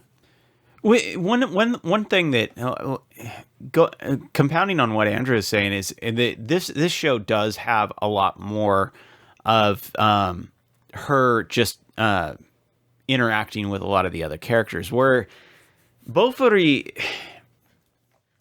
its biggest weakness is that it doesn't try. It just goes for absurd ability. We go out, do an adventure, and then random weird new skill that they get. And that's literally what Bofuri is doing. It's just everybody reacting to Shield-chan with her new weird ability, tentacle arm, or turning into a daggum tank or whatever have you.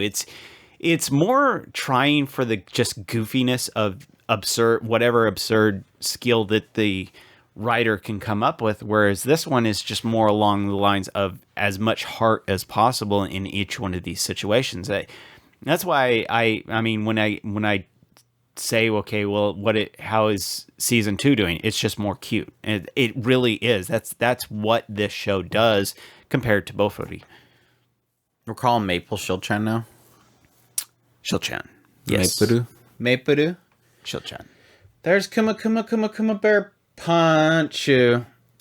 Oh my gosh, I don't want to talk about the show, but I kind of want to talk about this show. I got a cheat skill in Otherworld and became unrivaled in the real world too. Or isekai de cheat skill wo te ni shita ore wa genjitsu sekai wo mo muso suru level up wa jinsei wo kaita. What a title. Anyways, this one's being streamed on Crunchyroll, being done by Studio Millipenzi, which is known for doing such amazing titles as Copcraft, Wake Up Girls, Berserk, the new series, and TQ. Let that set in. Source is a light novel, genres are action, adventure, fantasy, romance, and the director is Shin Itagaki, who of course is known for doing the new Berserk, Copcraft, and to top it all off, wait for it, Soma Spider, so what? So you know the pedigree behind the series, and that's not it. One more thing, Chris. The creator is Miku, known for such fascinating and epic titles as The Fruit of Evolution. they just keeps on piling on. Anyways, this one follows a guy named Yuya Tenjo, and Yuya has been fat and ugly his whole life. His family was terrible to him. His parents mistreated him. His sister and brother were terrible to him. He went to school and people were terrible to him. And then he got a job and people were terrible to him. And then one day he spots this hot girl being bullied in the middle of nowhere and intervenes and then gets his butt kicked. And then he goes home. And as he's struggling, he's kind of like one of those types that he's been through a lot, but he keeps moving forward. And the positive thing that's kind of been keeping him going forward is the fact that his grandfather treated him really well. His grandfather told him to, just keep being positive. Always, whenever somebody's in danger, be kind to them. All those kind of things kept him going. That something good is going to come of you in the future. Well, his grandfather passed away and bestowed upon him, or at least gave him his inheritance. Like, he wrote it to where his parents could not take what he was going to give Yuya as his inheritance. Wrote it perfectly so that Yuya got his home and everything that he owned. And so he's been living at this home that his grandfather left him. And at some point when he's kind of given up on everything, like he's like, this is the final straw. He got kicked. He was, leaving for spring break. A bunch of people beat him up. So he missed his schedule for work. His work fired him. He goes home and he's done. He breaks the mirror and gets all angry. And then he punches the wall next to the mirror and the door opens up. A door opens up. And he finds this room inside of the house that is just full of oddities. And he's like, well, grandfather used to travel a lot, so maybe he just brought a bunch of weird stuff home. And then at some point, he finds a door in the room, and he opens it up, and suddenly a bunch of prompts pop in front of him, claim that he got this skill of the ruler of the door or something like that. And he's inside of this room that's in the middle of this forest, or inside this cabin in the middle of this forest. And come to find out really quickly that this door in the house leads you to this other location. And this other location is owned by this, or was owned by this sage. And there's a note on the table that says, whoever comes across this note, you own this land. And then this land is kind of has this magical barrier on it that only the owner can actually enter this land. And so he's hanging out there, finds a bunch of OP weapons. Monsters try to attack the house, but they can't get through the fence because it's got this barrier. He starts stabbing stuff through the fence. Ends up getting a whole bunch of levels, and those levels apply to him. So the next morning when he wakes up, his body completely changes into some hot, 6-pack abs, skinny dude. And every time he goes to the door, he can actually change items to the currency of Japan, and it kind of it makes it to where the notes have number systems to it, so that nobody can claim that he's doing fraud. And he goes to school and everybody's like, oh my gosh, you're hot again, or you're hot now. And everybody's shocked. And then the girl that he saved from the first episode is actually the president's daughter, the principal's daughter of this really prestigious school. So she invites him over to this school. Everybody's super nice to him because he's super hot. Biker gangs attack and he saves everybody from the biker gangs because he's super hot and he's super strong. He goes to a mall and then runs into this photographer that's doing a shoot for this model. So he's super hot. So he does the photo shoot with the super hot girl. He ends up hearing that there's this princess in the other world that's being attacked by a bunch of monsters and all of her guards are dead, and he saves her. And so she decides to drag her guards back out in that deadly forest in order to find him because he's super hot and she wants to marry him. And that's pretty much, I got a cheat skill. What's your thoughts? So far, I'm generally enjoying this. I kind of like Kirito as he goes from a really, really low point in his life to pretty much getting everything handed to him. It'll be interesting to see where they go from here, as they have pretty much set up a starting point to a now this is your life now. And what I want to see is very similar to what I was saying with Aristocrat. I want to see him actually struggle outside of just having everything handed to him. I want to see where they go. I think that they have done a fairly solid job of setting up this kind of fish out of water setup and giving him a kind of a structure. I want to see what they're going to do with this. They're not focusing on everything in the isekai world, and they're not focusing on everything in the real world. he's in this kind of in-between area of things are happening to him in this world and things are happening to him in that world. And I want to see what they do. Now that everything is set up, what are you going to do?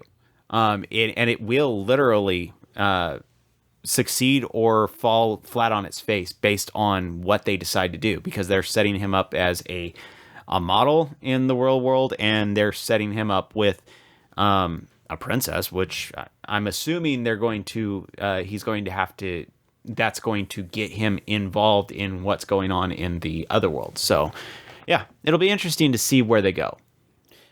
Big question for you. Do you see any indication that it will ever actually do anything? Do you see signs that it's like, oh yeah, they're planning on doing something with this? I don't know. It is you literally watched like 3 episodes. I'm wondering if in there you see anything. It literally has, to me, it has a solid setup. It's a groundwork for whatever the heck they want to do. Right now, no. If that's what you're asking, are they going to do something? I don't know. No, I'm not saying do you think they're going to. I'm just saying, do you see any indication that there is logic in the system that will lead to something interesting? My whole point is I made a video, obviously, criticizing the show. It was mostly for jest. I don't really care if the show's good or not. And I don't care if people enjoy the show. I just had I got this point. It was at the point where the princess literally drags the guards out into a deadly forest to find a hot guy to say that she wants to marry him. Literally putting everybody in death because she wants to confess to this guy. And it got to a ridiculous point. And when I made my video of it, obviously there was like 1 or 2 people that were like, oh my gosh, I can't believe you bashed the show. And it's like, do you blame me because I'm watching the show? I don't care that it exists. It doesn't offend me personally.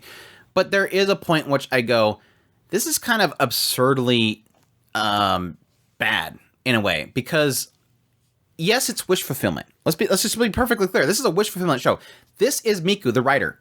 The writer loves fat fixing isekai. This is their second work doing it. They love fixing fat and making characters hot because they got isekai'd. They like this concept that fat bullied person has a new leaf in life. They get a better life. Not about fixing that, not about them getting better themselves or bettering their environment. It's always, let this isekai fix you and then get everything. It's never about personal gain. It's never about a character struggling to get better or bettering people around them. This writer just loves wish fulfillment. And that's fine. And I think this show is technically doing that. Everything's being handed to him and he's getting a better life. And I like that. I like the fact that you hurt for the dude early on. Being mistreated by his own family even so much so is just a big, massive hurt. But he's getting great things now. And you're happy for him. But at some point that wears off and you just suddenly realize, I don't really feel for the guy anymore because he's got everything and he's constantly getting hot girls and they're all love him because he's hot. And even going so far that at this new school, he goes to the principal and says, do you like it here? And he goes, yeah, I like it here because everybody's nice to me. And it's like, because you're hot now. Like if you were the chubby, ugly guy that was earlier, everybody would look at you terribly. And yeah, that's me assuming, but watching it, I kind of constantly wonder, will there be a time where, say he's at the new school and then a chubby guy walks past him and somebody trips him? Is it going to make a statement about any of this? I don't think it is. That was my question to you. I haven't seen anything throughout, was it 4 or so episodes, that indicates to me this writer wants to say something. And that was the criticism that I got from my video.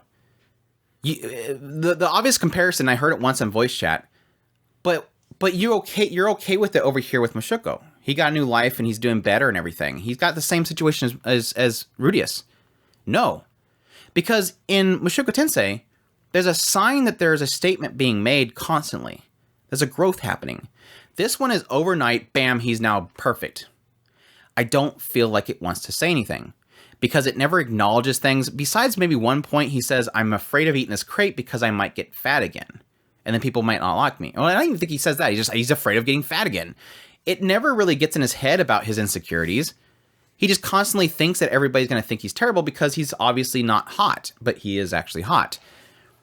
So nothing. My whole point is that it just feels like a wish fulfillment, and I don't know. I'm struggling with if it will say anything, and I don't think it will because we're already 4 episodes in. And it hasn't really said a single thing besides him being super nice to his brother and sister, and they suddenly love him now.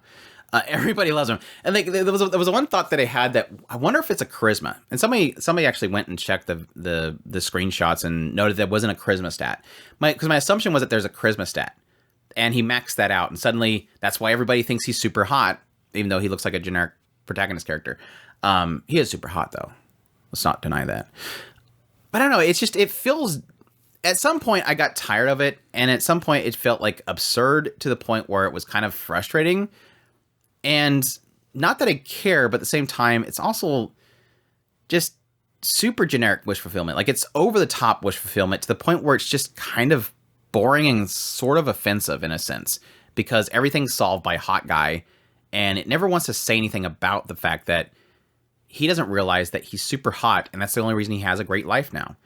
Other than that, I love the female character designs. I think they're super beautiful. But this studio, especially as we've seen with episode 4, can't handle animation whatsoever. So besides the fact that they have a lot of really beautiful still shots of female characters, the show isn't good looking. And the CGI with him and his, running around the fantasy world looks terrible. It's berserk levels of animation here. So I think the 4 was a good sign that this show is probably going to go super downhill from here visually. And I was expecting that. Because, like I said, we had a fight scene in the 4th episode that literally reminded me of Soma Spider So What, the throne room scene, where I just don't even know what's happening. Everybody suddenly is way far away from each other, and then suddenly they're right next to each other. And then these characters were next to each other, and then suddenly they're way far away from each other. And the perspective and the sense of depth is completely out the window. Again, same director. The director in the studio sucks. And besides, again, very beautiful still shots that pan around like crazy, it's not a good looking show. So at least this is probably one of their better looking shows out of everything else they've done, because Copcraft and Berserk and everything went downhill real quick. Of course, Berserk was mostly all CGI, so not like they could mess up the animation there. They still did though. Yeah. The princess really pissed you off, didn't it? No, she was definitely the straw on the camel's back. Like I said, it was just constant because he's hot, because he's hot, because he's hot. And then it was like, oh, she's gonna get everybody killed because he's hot. So, did I offend you too? I know I made a couple people mad in the comments. Were you one of the people in the comment sections that were like, I'm disappointed in you, Andrew? I'm like, you're not my dad. Don't say disappointed in me. Only my dad gets to say that he's disappointed in me. I don't care what y'all think. Yeah, wish fulfillment. If you want to watch Guy be super hot, go watch that show. So, Kizuna no Allele. Did you get it? Did you watch Kizuna no Allele? No. You didn't? Nope. But it's an idol show. You kind of Do I even have an outline for Kizuna no Allele? I don't know. I probably made like a title and that was it. But yeah, you said commercial does commercial stuff, and so I was like, I'll go ahead and let it go. There you go. Chris just covered the synopsis of it. No, it's basically this girl that's obsessed with Kizuna Ai. Kizuna Ai disappears at some point. She goes to this school for VTubers, and she talks in front of the CGI in front of everybody on live, and then she is trying to become just like Kizuna. This one girl, Noelle, criticizes her because she's having too much fun, because Noelle is obviously the one that you have to take everything seriously. She meets Chris. Chris at some point kisses Miracle for some reason, and they start hanging out together. She tries to find her own style, which is to praise Kizuna, and then everybody likes her. And yeah, that's basically it. And then they show Kizuna music videos every episode, once or twice. Yeah, like Chris joked, and it's literally what I told him. This is an advertisement for VTubers. I'm sure Miracle probably has a VTuber channel. I'm sure Chris has a VTuber channel. I'm sure Noelle has a VTuber channel. It's to push Kizuna Ai and the other brands they're doing VTubers for, or they're probably just trying to push Kizuna Ai's VTuber channel. Probably the 15th person they have acting Kizuna Ai, because I think they've changed people like several times. I don't even know if it's even anywhere like it was originally with Kizuna Ai. Obviously, for those who don't know, Kizuna Ai was like one of the very first ever VTubers. And she was super hugely popular. So yeah, I don't, me personally, I'm not I've literally, I'm sick of VTubers at this point. So I've gotten out of that sphere. I don't hate VTubers. I still think like Gargura is super cute. I love Pekora and all those other ones. I still love VTubers for existing. It's just I don't care to look into them anymore. I got tired of them, and it's mainly around the aspect of the chat really kind of manipulating the characters and really kind of messing with them, and then feeding the chat to get super chats and stuff. And I feel like they're already kind of doing it with this. Like the kiss, when Chris kissed Miracle, I immediately was like, I wonder if somebody said in the chat they really want to see Chris kiss Miracle, so they decided to have Chris kiss Miracle. Yeah, it's just an advertisement for these VTubers, and the CGI whenever they do their live broadcasting looks super clunky and super stiff. Their performances are terrible. Granted, they're like with Miracles, she's learning to become one, so obviously maybe they purposely make her performances not that great. I don't know. But yeah, I'm not really getting a sense of anything here besides it being an advertisement. At the end of every episode, they do like a Q&A where they start explaining things in the VTuber world and the industry, and they even had the third episode. They literally talked about where I think the company itself got its title from, and it was based on this NFT project. And so they went to this 3-minute conversation about what NFTs are and explaining what an NFT is and how it's super secure and that you should trust NFTs. And I'm like, can't wait to see their Twitter handle or Twitter feed and see if they're selling NFTs, because that's obvious what they're trying to do. Yeah, it just VTubers and NFT project, I guess. I don't know. It didn't work for me. Super rough. And yeah. If you like Kizuna, I guess you might like it, but there isn't enough Kizuna in there if that's what you really like, so I can't really suggest it for that sake. That's Kizuna no Allele. Skip to Loafer, which is streaming on Crunchyroll, running for 12 episodes, done by Studio PA Works. The studio, I just did that. The source is the manga. The genres are comedy, romance, and slice of life. Series composition and directing by Kotomi Dai, who did Natsume's Book of Friends. So this one opens up with a girl named Mitsumi Iwakura, who is a country bumpkin moving to Tokyo in order to go to school. And she has her whole life planned ahead of her. She's going to go to school in Tokyo. She's going to then go to Tokyo U. She's going to study in law. She's going to become a valedictorian. She's going to go off to do like key solutions to fix rural depopulation. And then she's going to become the mayor of her hometown, where she's going to improve their finances and everything. And then when she passes away, after she retires, they're going to spread her ashes across the Japanese Sea. That's how much she has everything planned out. So she immediately goes to this Tokyo school, has all planned out. It's going to be perfect. And then she gets lost trying to get to the school. She ends up being confronted by a guy named Sosuke Shima, who is pretty much the opposite of her. Knowing full well that she's late because he's late and he doesn't care, he decides to help her figure out how to get all the way to the school. And then along the way, she suddenly, when they get to where they need to get to, or at least from the train, she just starts to sprint towards the school, not wanting to be late. And her like nature of wanting to get there on time kind of infects him, so he decides to run with her. They get to the school. She does her speech in front of the school because she's got great grades from where she transferred from. So she was, given the task of doing a speech. She memorized the whole thing, and then she pukes. And so she's known as the puker. Her first day of school, she's known as the puker now. But she doesn't let that keep her down. She decides to try to communicate with people. Immediately gets shunned by the girl that's sitting behind her. But then Shima shows up, the guy that helped her get there, and he's in her class. And so he immediately talks to her, kind of brightens her up. Then suddenly this girl behind her starts to talk to her, and she's like, oh, maybe he just broke the ice for her. Yeah, you know where that's going. And so what kind of comes from this is you have these kind of, obviously Iwakura trying to, enact her plans of getting good grades and everything, but at the same time meeting different people around her. Obviously learning that some people will use you in order to get closer to other people. Some people aren't what you think they are.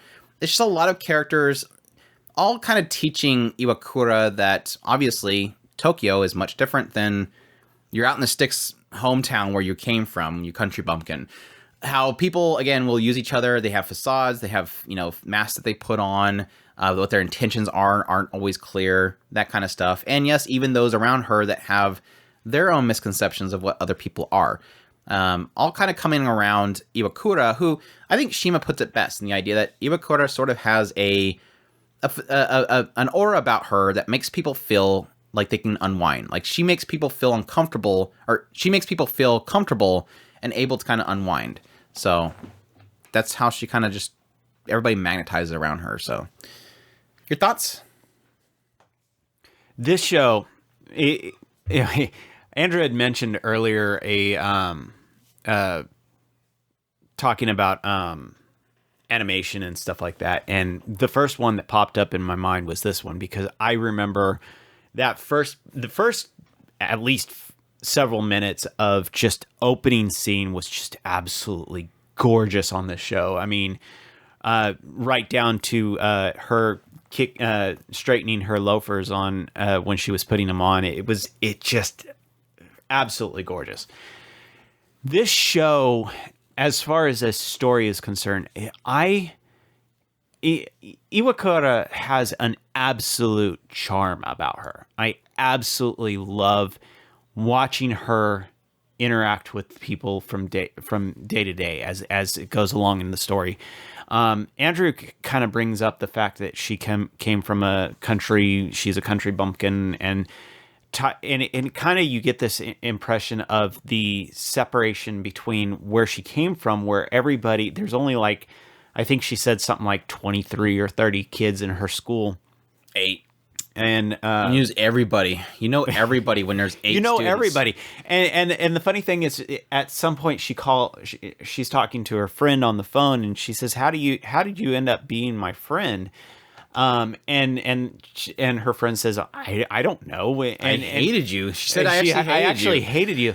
And it's funny because I thinking back on things in the country type situation in those small schools, you don't have much of a choice. I mean, you end up, it's just like your family. You can hate each other, but in 10 minutes, you realize that you have no choice. You have to move on with it, because you can't live your entire life hating your family. In some cases, other people are different. I understand. There's, in a lot of cases, people have different aspects to them, and in a major city, I mean, you do have other options. If you don't care for that person, you can move on to be with another person and be their best friend. And that's one of the funny things about Iwakura, is her coming from that background and coming into this situation. She doesn't understand the way that they interact with each other. I love the fact that one of Shima's first things that he noticed about her was her, even though she's so down in making sure that everything is done the right way, she took off her shoes and was running on the street with barefooted, and that kind of struck Shima in a different way. And he didn't really talk about it. It didn't really go into his head about it, but you kind of see it in the scene where that was kind of the thing that drew him to her. Just that this is such an abnormal thing in the city, and she's just doing it so carefreely. And that was something that he likes. He strives for the carefree type lifestyle, and that's what she does, even though she's very, very strict and wants to get everything done by her, everything planned out over the course of the next 60 years. And each one of these characters, as they become part of the circle, they're all noticing that as well. At one point, Shima talking to another character, if you just let yourself go, you'll probably enjoy yourself a lot more. And so all these things are in there, and I absolutely love it. I think it's really well done. Yeah, I kind of felt like Shima just kind of felt that drive that she has kind of affecting him, because it gives you a sense really early on that Shima just doesn't, he just goes by whims. They were even talk about the fact like you're you're actually trying to get to school on time or whatever, it's like, yeah, suddenly he has the desire to do something. So they immediately think, oh, so he's got a girlfriend because suddenly he cares about school. He's such a carefree type of person. And I think the more interesting thing about the show is I do kind of sort of compare this to something like Akebi Sailor Uniform.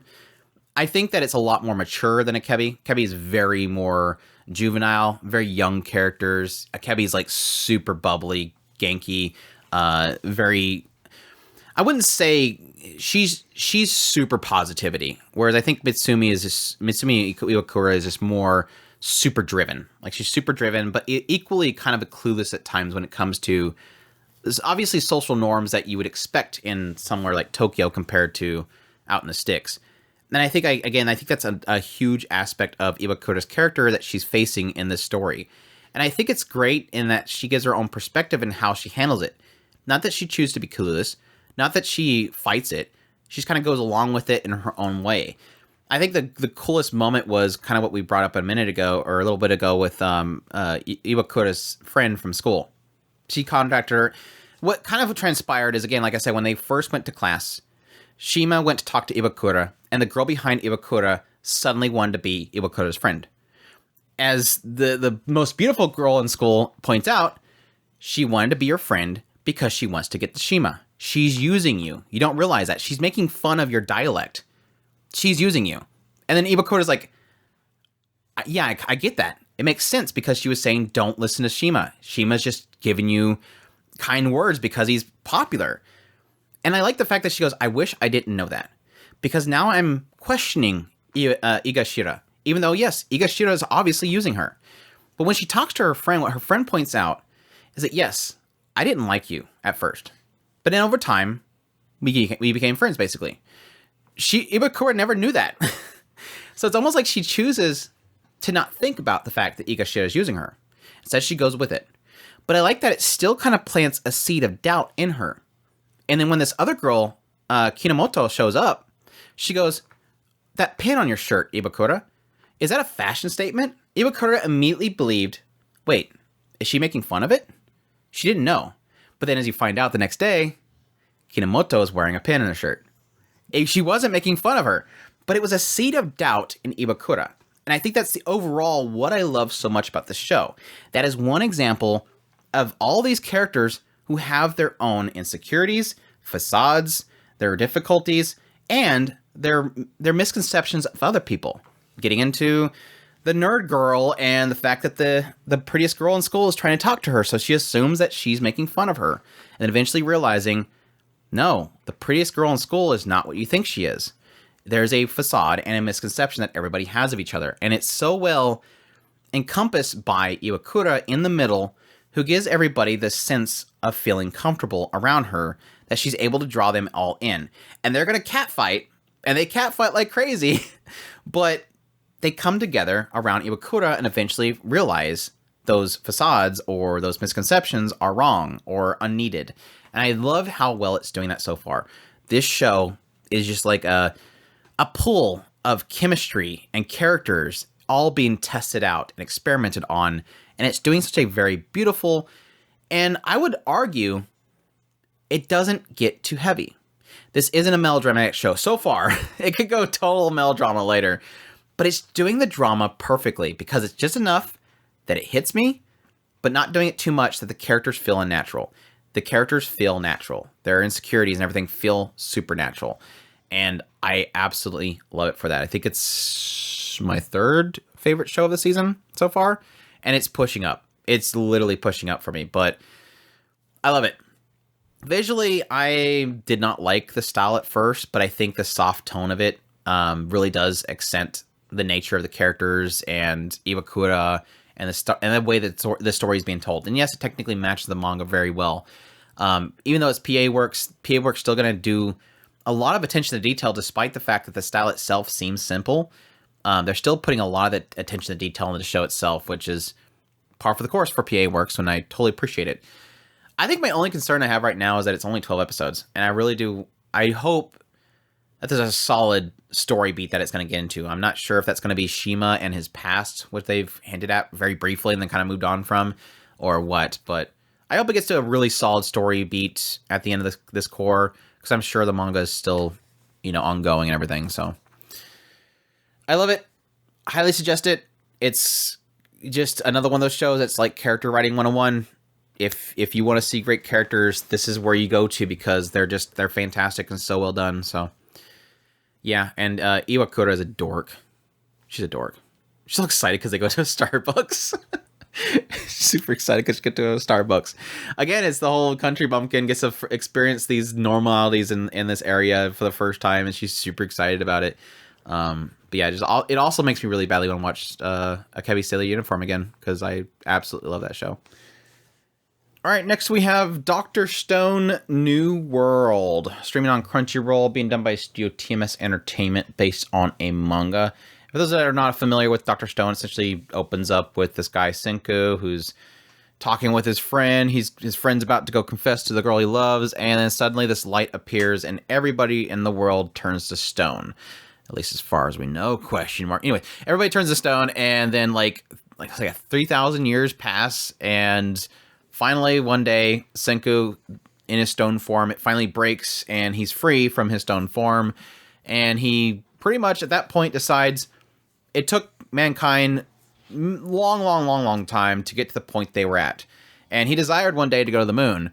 And so he's going to advance mankind faster than ever before, using all the knowledge that he has of science and everything in order to progress the evolution of mankind back to the point in which they were going to the stars. So he creates a method to remove the stone curse from people, gathers up people, learns there's other tribes in the world itself that pretty much form post the storm form being created, and just trying to advance mankind over time. And currently we're set to the point where they're trying to travel across the ocean itself.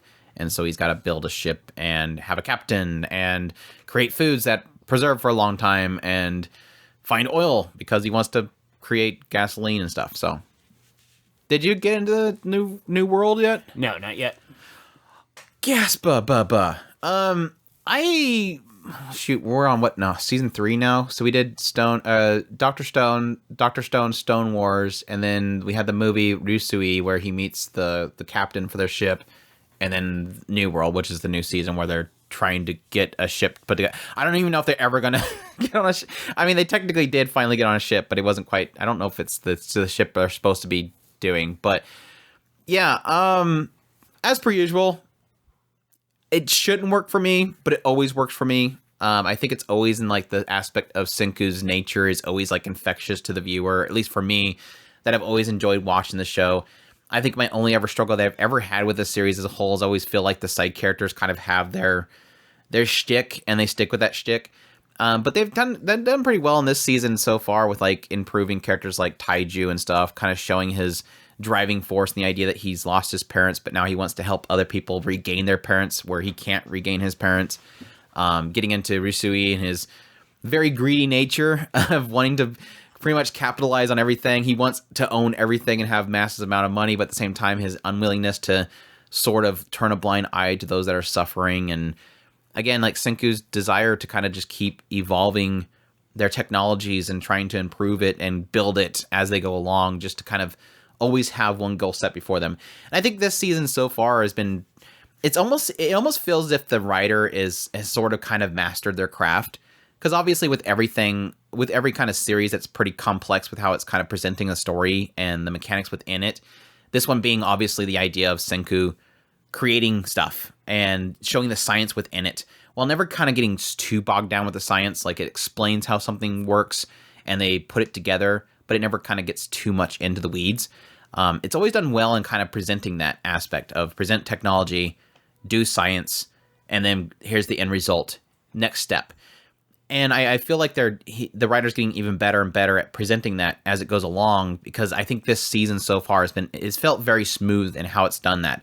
It still has its moments of suspension of disbelief where you're like, yeah, I don't think that's how that works. Or, yeah, you're kind of missing a couple steps in that process that still need this material that you don't really have. The wildest one was definitely the cell phone they did in the last season, but it is that aspect of kind of suspending that disbelief, but at the same time enjoying the infectious nature of Senku and how much the niceties and stuff that he brings to people around him. I mean, like I said, Rusui and his yes, not unintentional, but his comment about how this one village, all they eat is fish, and him making fun of it and wanting to bring something else to them, which is these boars, and then them breaking down in tears that they won't starve this season because they always have to feed off the fish because that's all they have. And then him desiring from that point, we need to create something that is constantly feeding the people, which is agriculture, and that gets into the wheats and stuff like that. And I just love how that something very insignificant that we have on a daily basis becomes something that changes a society completely. The idea of something simple as wheat, creating something that will keep people living on longer and longer. It does well in presenting that stuff, and I think they're doing a fantastic job in the season so far. Again, my only complaint is that it feels a little bit easy when it comes to like, oh, well, we need a chef. Well, over here, there's the chef over here that we know. It seems very easy in how it finds people, but it's still good. I kind of had a chuckle at the end of the recent episode and the idea that they get an SOS and he immediately assumes who it is, which was a little weird, but it's still doing good. I still enjoy it. Again, I shouldn't like the show. It's a style of show that I typically don't like, but it just works every single time. So I'm loving it so far, and I'm looking forward to seeing where it goes from here. I guess we should hit the big one. Do you want to hit the big one? Sure. The big one. It's time for the big one, people. Oshinoko, which is streaming on High Dive. Big still by High Dive. Congratulations to High Dive. But yeah, Oshinoko, which is running for 12 episodes. It's technically had like a 3.5 episode long first episode, so it's technically up there even higher in the length of episodes, overall runtime anyways. But yeah, it started off with a really long first episode, which was pretty much like a movie, opening up the story where we have... And it's gonna be very difficult. I want to skirt around some things here, because obviously I think the first episode is kind of one of those shows where you should just go into it completely blind. So if you're listening to this and you like to go into shows blind, definitely just go watch it and then come back and listen to this. But opens up with this in this setting, we pretty much have Goro, who is this doctor working in this remote town, and at some point he discovered the wonders of this idol known as Ai. And how he found out about Ai was that one of his patients who had this brain tumor, she was in love with Ai. Ai was what she wanted to become. She wanted to get better so that she can become a dancer and singer and become an idol. And Ai was her goal. And so when the girl passed away, that hope and love for Ai kind of transferred onto him, as he explains it later on that he almost feels like he sees Ai as being the continuation of this girl's life. Like, she died tragically, but she lives on in Ai. And so she kind of views the two of them the same. So he really does adore Ai. And at some point, as so happens, Ai shows up at the clinic that he's working at because she's pregnant. And they're trying to hide the fact that she's pregnant. That's why they came to this remote town. But yes, he knows who she is. And so he makes it a goal for her that he's going to help her have a healthy and successful pregnancy. We get a sense really early on that Goro understands that idols are a lie. Like, the industry itself is a lie. And they're all lies that are being told to the fan that know they're lies, but accept them because they want to be lied to. And so Ai even says it herself when she's talking to Goro, and this idea that she knows that being an idol is a lie, and she does her best to kind of live out that lie. At the same time, she also desires to have children because she desires to be a mother. And so she's deciding that she wants to kind of carry those two burdens with herself, and that's why he decides to help her out. Well, slight spoilers here. Again, I'm going to put the slight warning here. Eventually, Goro is killed, and he wakes up as one of the children that Ai births. So he becomes one of her children, along with this other girl, and because she has twins. And so now he's living as the child of Ai, as she's still trying to continue on her life, keeping it a secret that she had children, because if an idol has children, it's obviously career ending. It's just an unfortunate aspect of idols. So she's keeping it a secret that she has children. Well, at the same time, Goro, now as one of her children, Aqua, is pretty much rooting from her on the sidelines, pretty much. You have some moments where something comes into play that could possibly affect Ai, and he sort of, as this child Aqua, is trying to figure out how to help Ai from the sideline, eventually showing him as he grows up, and Ai tries to move on into the acting careers because obviously idols don't get paid well, so Ai is trying to move on into other avenues in order to support her children now. and how he kind of, again, is watching it from the sidelines. So, yeah. What's your thoughts on Oshinoko? This is going to be a very difficult show to talk about. It really is. I only watched the first episode, so take that into consideration. I am really excited about what happens after the first episode. The best way I put it to my brother when he asked if I had watched it, and I said, "This show is a beast. Nothing is held back in this show." I am absolutely dumbfounded by how no holds barred they went with the first episode, at least, and it has me pretty excited about what they're going to do in the future. As to, are they going to have that level of not necessarily, because I definitely don't want it to be as harsh as they went in the movie. I just want to know how truthful they're going to be about different aspects. And that is one of the things that I am most excited about, is I want to see what they plan on doing as far as how much into the nitty-gritty of the industry they're going to get.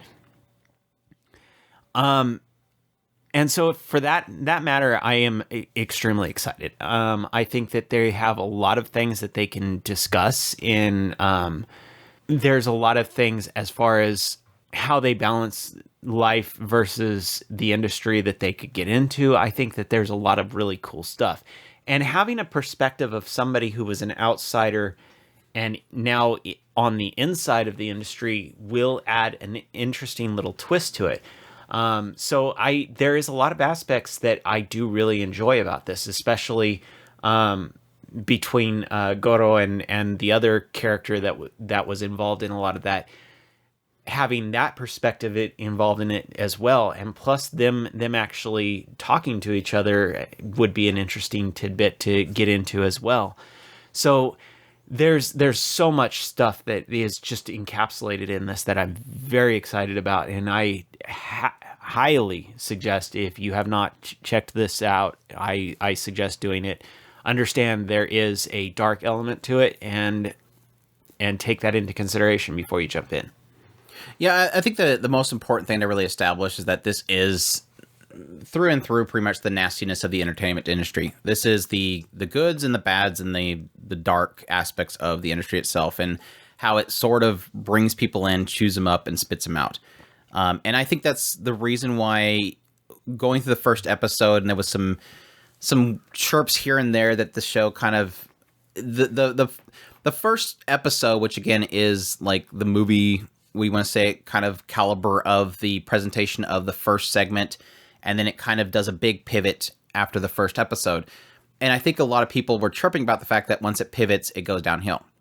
And I don't think that's really the case, or at least I didn't feel that was the case, because what I kind of got presented in the first episode, I think some people may have missed, is that this, at its heart, at its core, is about the entertainment industry, and that doesn't change.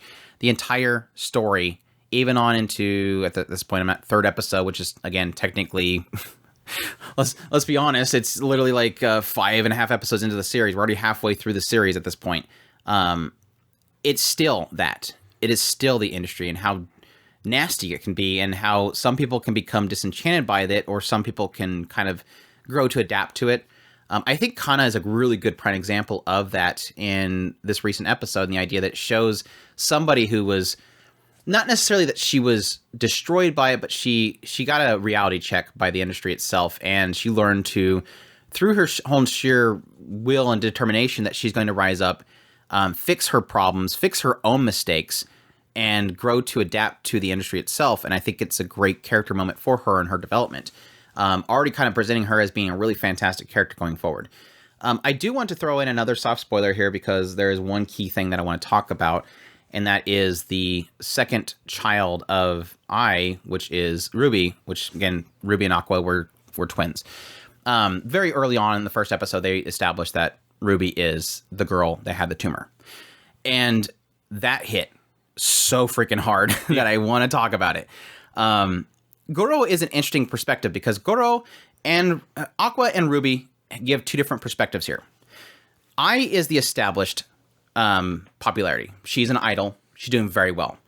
Her children, Aqua, is a perspective of somebody who was a sideline, who is still sort of a sideline even as Aqua, constantly absorbing and watching what's happening to Ai, watching what's happening to Ruby. Ruby is a perspective of somebody trying to follow in that same path that her mother is. So she wants to become an idol too. Now, she's an interesting perspective because she was on the sideline as well, but not by her own choice. She was sidelined because she was dying. And now she has the ability to finally do what she's always wanted to do. And that's a different perspective than Aqua, in the idea that she wants to press forward and become just like her mother. Now, the why it hits so hard was that early on, when she first starts to discover that she has the talent to be just like her mother, and her mother's there with her, her mother notes really quickly, you move as if you know you're going to fall. Why? She doesn't understand why she does that. We know as the viewer why she does that, because when she was sick, a fall was death. So she was always grabbing for something every time she walked around. She's always looking for something that she can grab if she loses her footing. And it just broke me, because I see how determined she is to be just like her mother. Staring her mother in the face, she wants so badly to be just like her. And I love it for that. Every character sort of has a different perspective in the industry itself, and it's good to see that. Again, Aqua, technically, as he's watching his mother become an actress, he's seeing from the sideline with the director explaining it to him that what her mother's doing is probably not going to work out, because this company just wants to highlight their members. And that's where we get into all the politics and stuff that I think is so ingrained in the series. I truly think this writer knows the industry, because everything they talk about is stuff that I've seen in the industry. How the fact that idols don't get paid very well. They're not rolling the dough. All that money goes to everybody involved and barely any of it to the idol, which I didn't care at first, but now that she has children, she now cares. So she wants to get into industries, and how difficult it is to break out of that industry. How she's basically betraying everybody behind her. And then as she goes into being acting, it's a whole different game. And everybody that she's involved with in production has their own goals. It's a very political system in the idea that everybody's out for their own monetary benefit. So when she acts perfect, like they said she was too cute in this movie, they had to cut her out of it because she outshined the people they wanted to be in the forefront. They wanted their actors and actresses to be in the forefront. It's a nasty industry, and they're doing so well at portraying all of it. And I think that is due in part by who we're talking about here, which I'm surprised we haven't mentioned it yet. Aka Akazaka, who is the writer for this series. Kaguya-sama Love is War is what they did previously. Now they're doing nothing but writing. They're not doing art. And this writer is so good. I knew in Kaguya-sama Love is War, and it's unfortunate that when he was doing that project, he had to do the art too, so he probably could have done even better. And it shows with this series is because this writer is so good at characters, so good at this industry, and so good at showing you the good things, but a lot of the nasty things of the industry itself, and how it affects people, how some adapt, some fall apart, how some get jaded, and some rise up. It's just, all of it is so good. It is so good. Miyako going from basically a villain to something so much more was fantastic. Again, Ruby just broke me so many times. I couldn't even count. I'm loving Kana's character as they've brought her back in the fold. It's so beautiful. And visually, it's great. There was only like one still shot in the first episode that it honestly, for me, off-put me. But Dogokobo, thank goodness, is back to doing good stuff. I was so terrified of Dogokobo taking on this project because I was kind of hyped for it, but they're doing good so far. They're really nailing the characters, the emotions, the style, and everything so well. It's a beautiful show. I'm loving it to death. I could not say more. Go watch it. It's been fighting for number one of this season so far for quite a while now with Heavenly Delusion. Every time I watch one or the other episodes, that ends up taking over the one spot. So highly suggest it. Please go watch it. It's amazing. Yeah. 10 out of 10, all that kind of good stuff. So yeah, just be ready, because it's already like freaking forever. It's like 5 episodes in now. let's dive into something weird. Did you watch this one? Yes. Okay, thank goodness. I want to get your perspective on this. Kamikatsu, What God Does in a World Without Gods. Our next one, or Kaminaki Sekai no Kamisama Katsudo. This one is done by Studio Palette, or Palette, whatever you want to call it. Sources of manga, genres are action, comedy, drama, ecchi, fantasy. This one opens up with Yukito, who is currently going through this ritual that his father put together. His father is a leader of a cult, and the ritual is that Yukito has to be submerged underwater for 3 days, and the goddess will protect him and bring him back, and then he'll become the leader of the cult. That didn't work out. Yukito just dies. Seemingly just dies.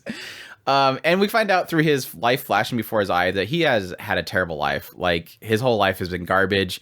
Every time he goes to a new school, he gets embarrassed by the cult members, or just, he has really terrible luck overall. So he then wakes up in another world as he's kind of drifting away and wishing that he would go off into a world that doesn't have religion or cults or anything.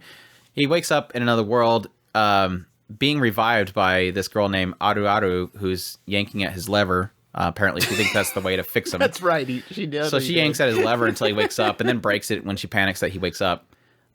So she wants to help him out until he recovers from breaking his lever by, taking care of him at this village.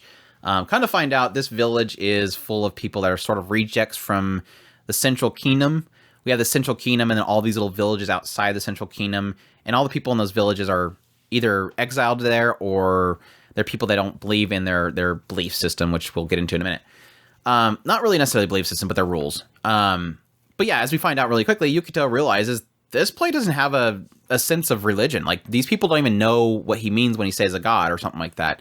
They have no sense of religion, cult, or anything. So he pretty much got what he wished for, a world without gods.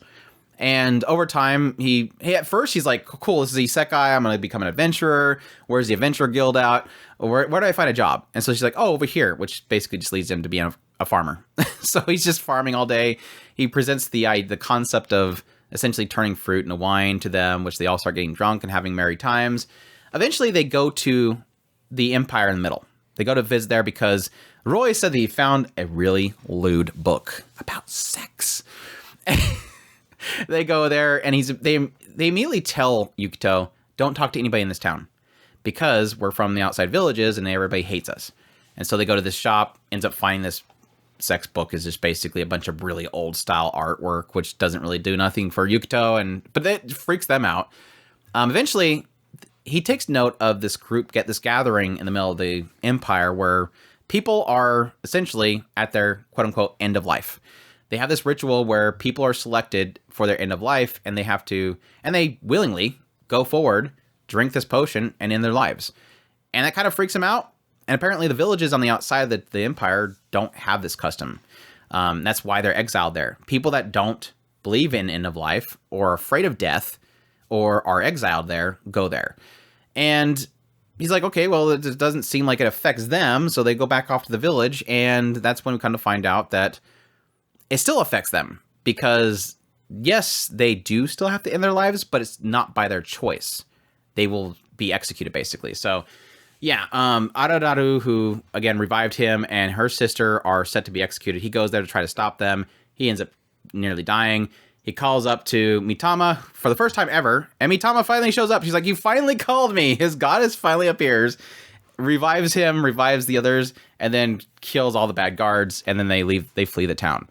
What kind of follows this is that they just made the Empire mad.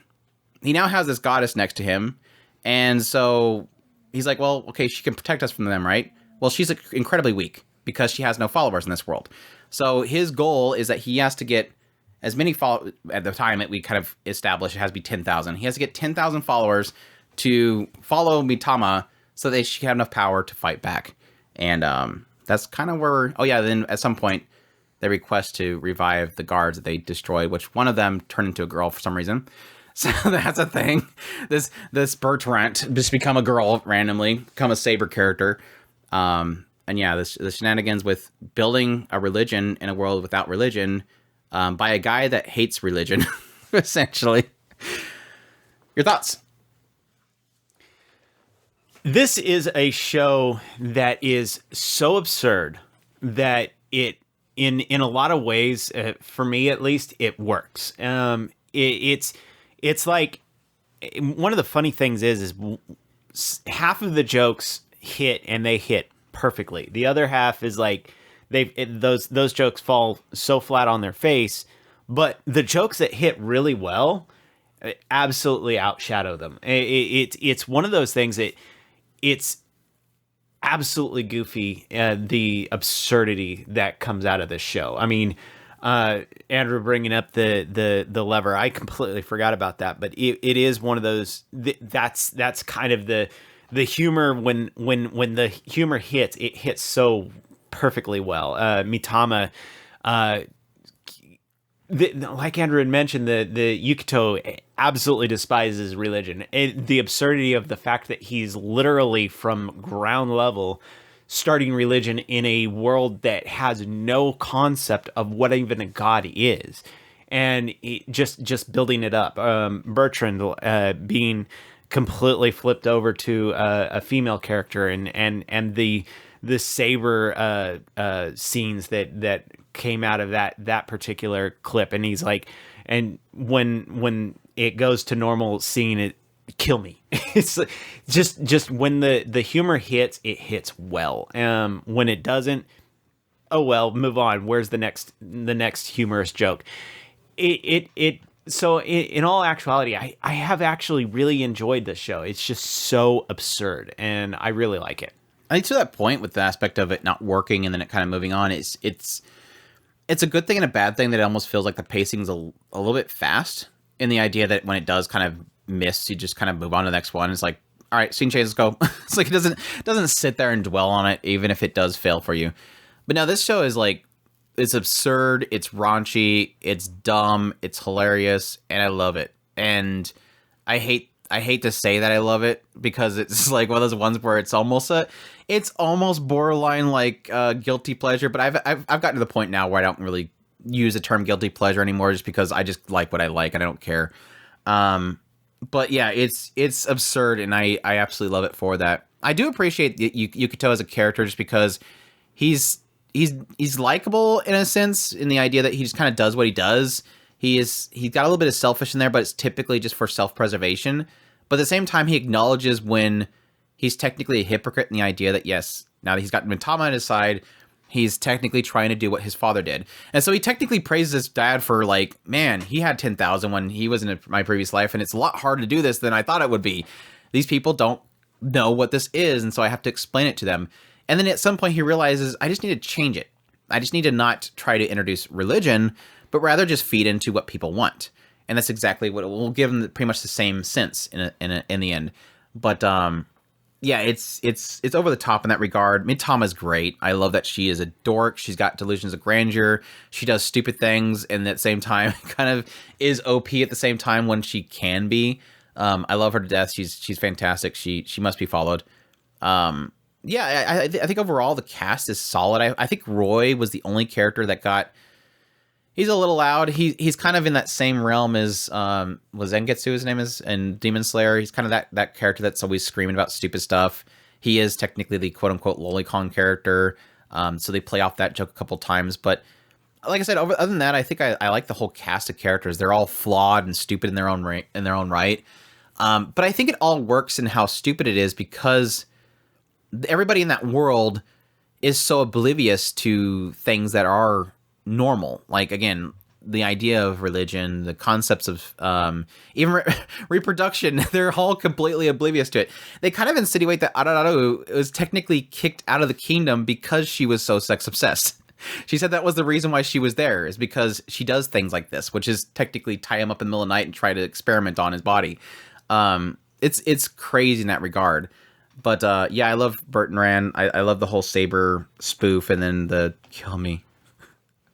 And yeah, they're kind of insinuating at this point that the power of the kingdom is not necessarily an army, but necessarily people that are blessed in a sense from the emperor, which that's all kind of creating this bigger picture of a question mark for me, honestly, is it's honestly insinuating that, yes, Yukito created the world.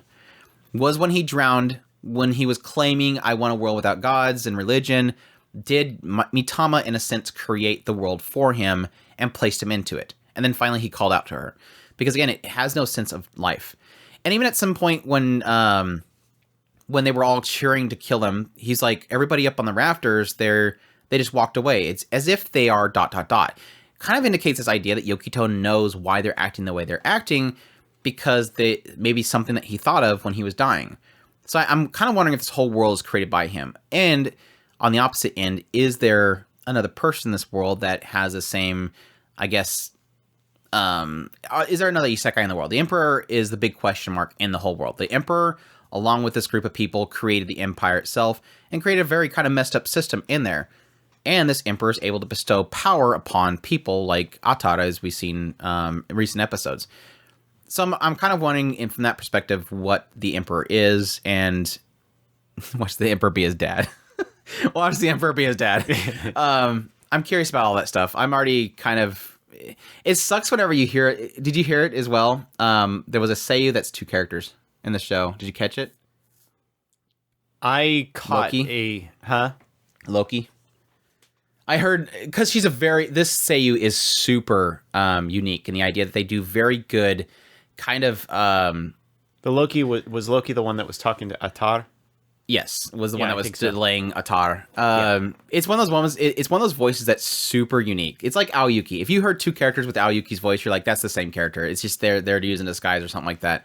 And that's kind of what happened with this show, is I'm like, yeah, that's totally that character, because I can hear her voice. She has a very unique voice.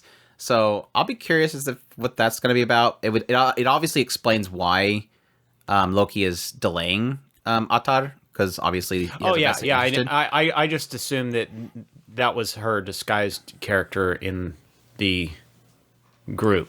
Let's just say that. Yeah, that's what I mean. She's living there and hanging out, and I don't know if he's hanging out because they knew that Yukito was brought there, or if he's always hung out in that village. But yeah, it'll be interesting to see how that kind of turns out. But yeah, overall, it's not the greatest looking show. It's got a unique style to it, but it does well enough when it needs to do well. But yeah, overall, I'm just enjoying it just because it's absurd. It's a very different isekai. You can barely call it an isekai. It's just, yes, he got transferred there, but it's all about building a religion, like in another world with my religion building. And it's super absurd in that regard. It's fun. I enjoy it. Comedy's pretty spot on most of the time for me, even though it's super raunchy, and I typically don't like raunchy humor. It's good. I suggest it. It's a fun different type of show. So checked out Kamikatsu, if that sounds interesting to you. Did you check out Konosuba World? Yep. An explosion on this wonderful world. Yep. A spin-off of the original Konosuba series, for those who don't know, which the original Konosuba series, this guy getting isekai with a goddess, or he drags a goddess into this another world. And then he pretty much meets a bunch of goofy party members and does stuff, adventuring.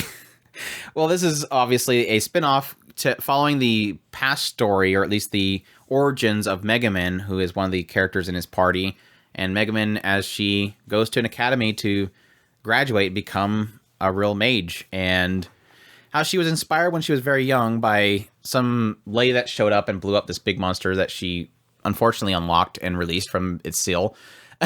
Blew up some monster and got inspired to learn explosion magic, even though it's, as the teacher says at some point, it's pretty much a joke spell because it has no purpose. It takes too long to learn it, and all it does is just make a big huge boom. So, but she's gonna keep to it because it's what inspired her. So yeah, so she goes to the academy, meets a bunch of characters, including Yun Yun, which is best girl, and learns to be a mage. Your thoughts? I don't know. You don't know? I like it because I get a lot of the characters that I really enjoyed in the main show.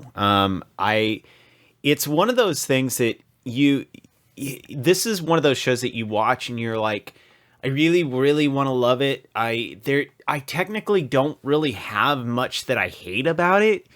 It's just not working, and it's really, really frustrating on that respect of, I love the characters, and I can feel myself just enjoying it mostly because of those characters, but in all actuality, what they're doing at any one point just isn't really all that interesting.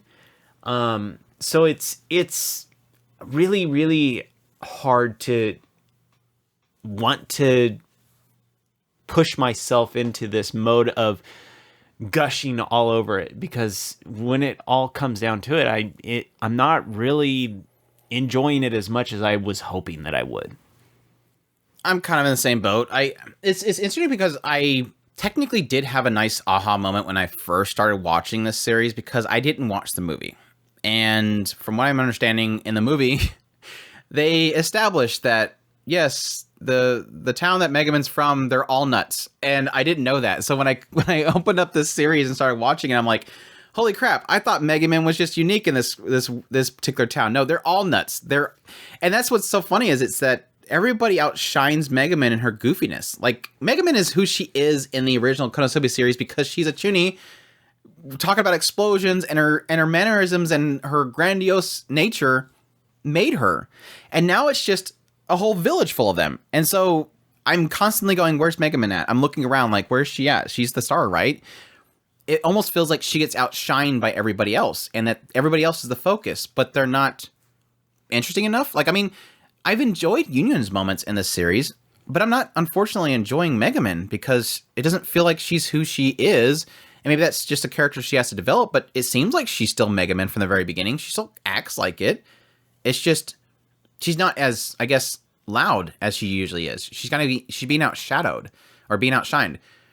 And I think that's where I'm kind of falling is the original Konosuba is great because of the chemistry of those characters. That's a band of doofuses that come together so perfectly in chemistry, whereas I don't really feel like I have that chemistry with this series. I mean, it's just Union and her one-sided rivalry with Megaman and a lot of focus on Arue, who is, very, very big sister heart at times, but I don't know, besides maybe like the whole moment in, I think it was 2 or 3 episodes, the third episode, I think it was, where these dorks just start blowing up the entire village because why not? They want to show off to the students.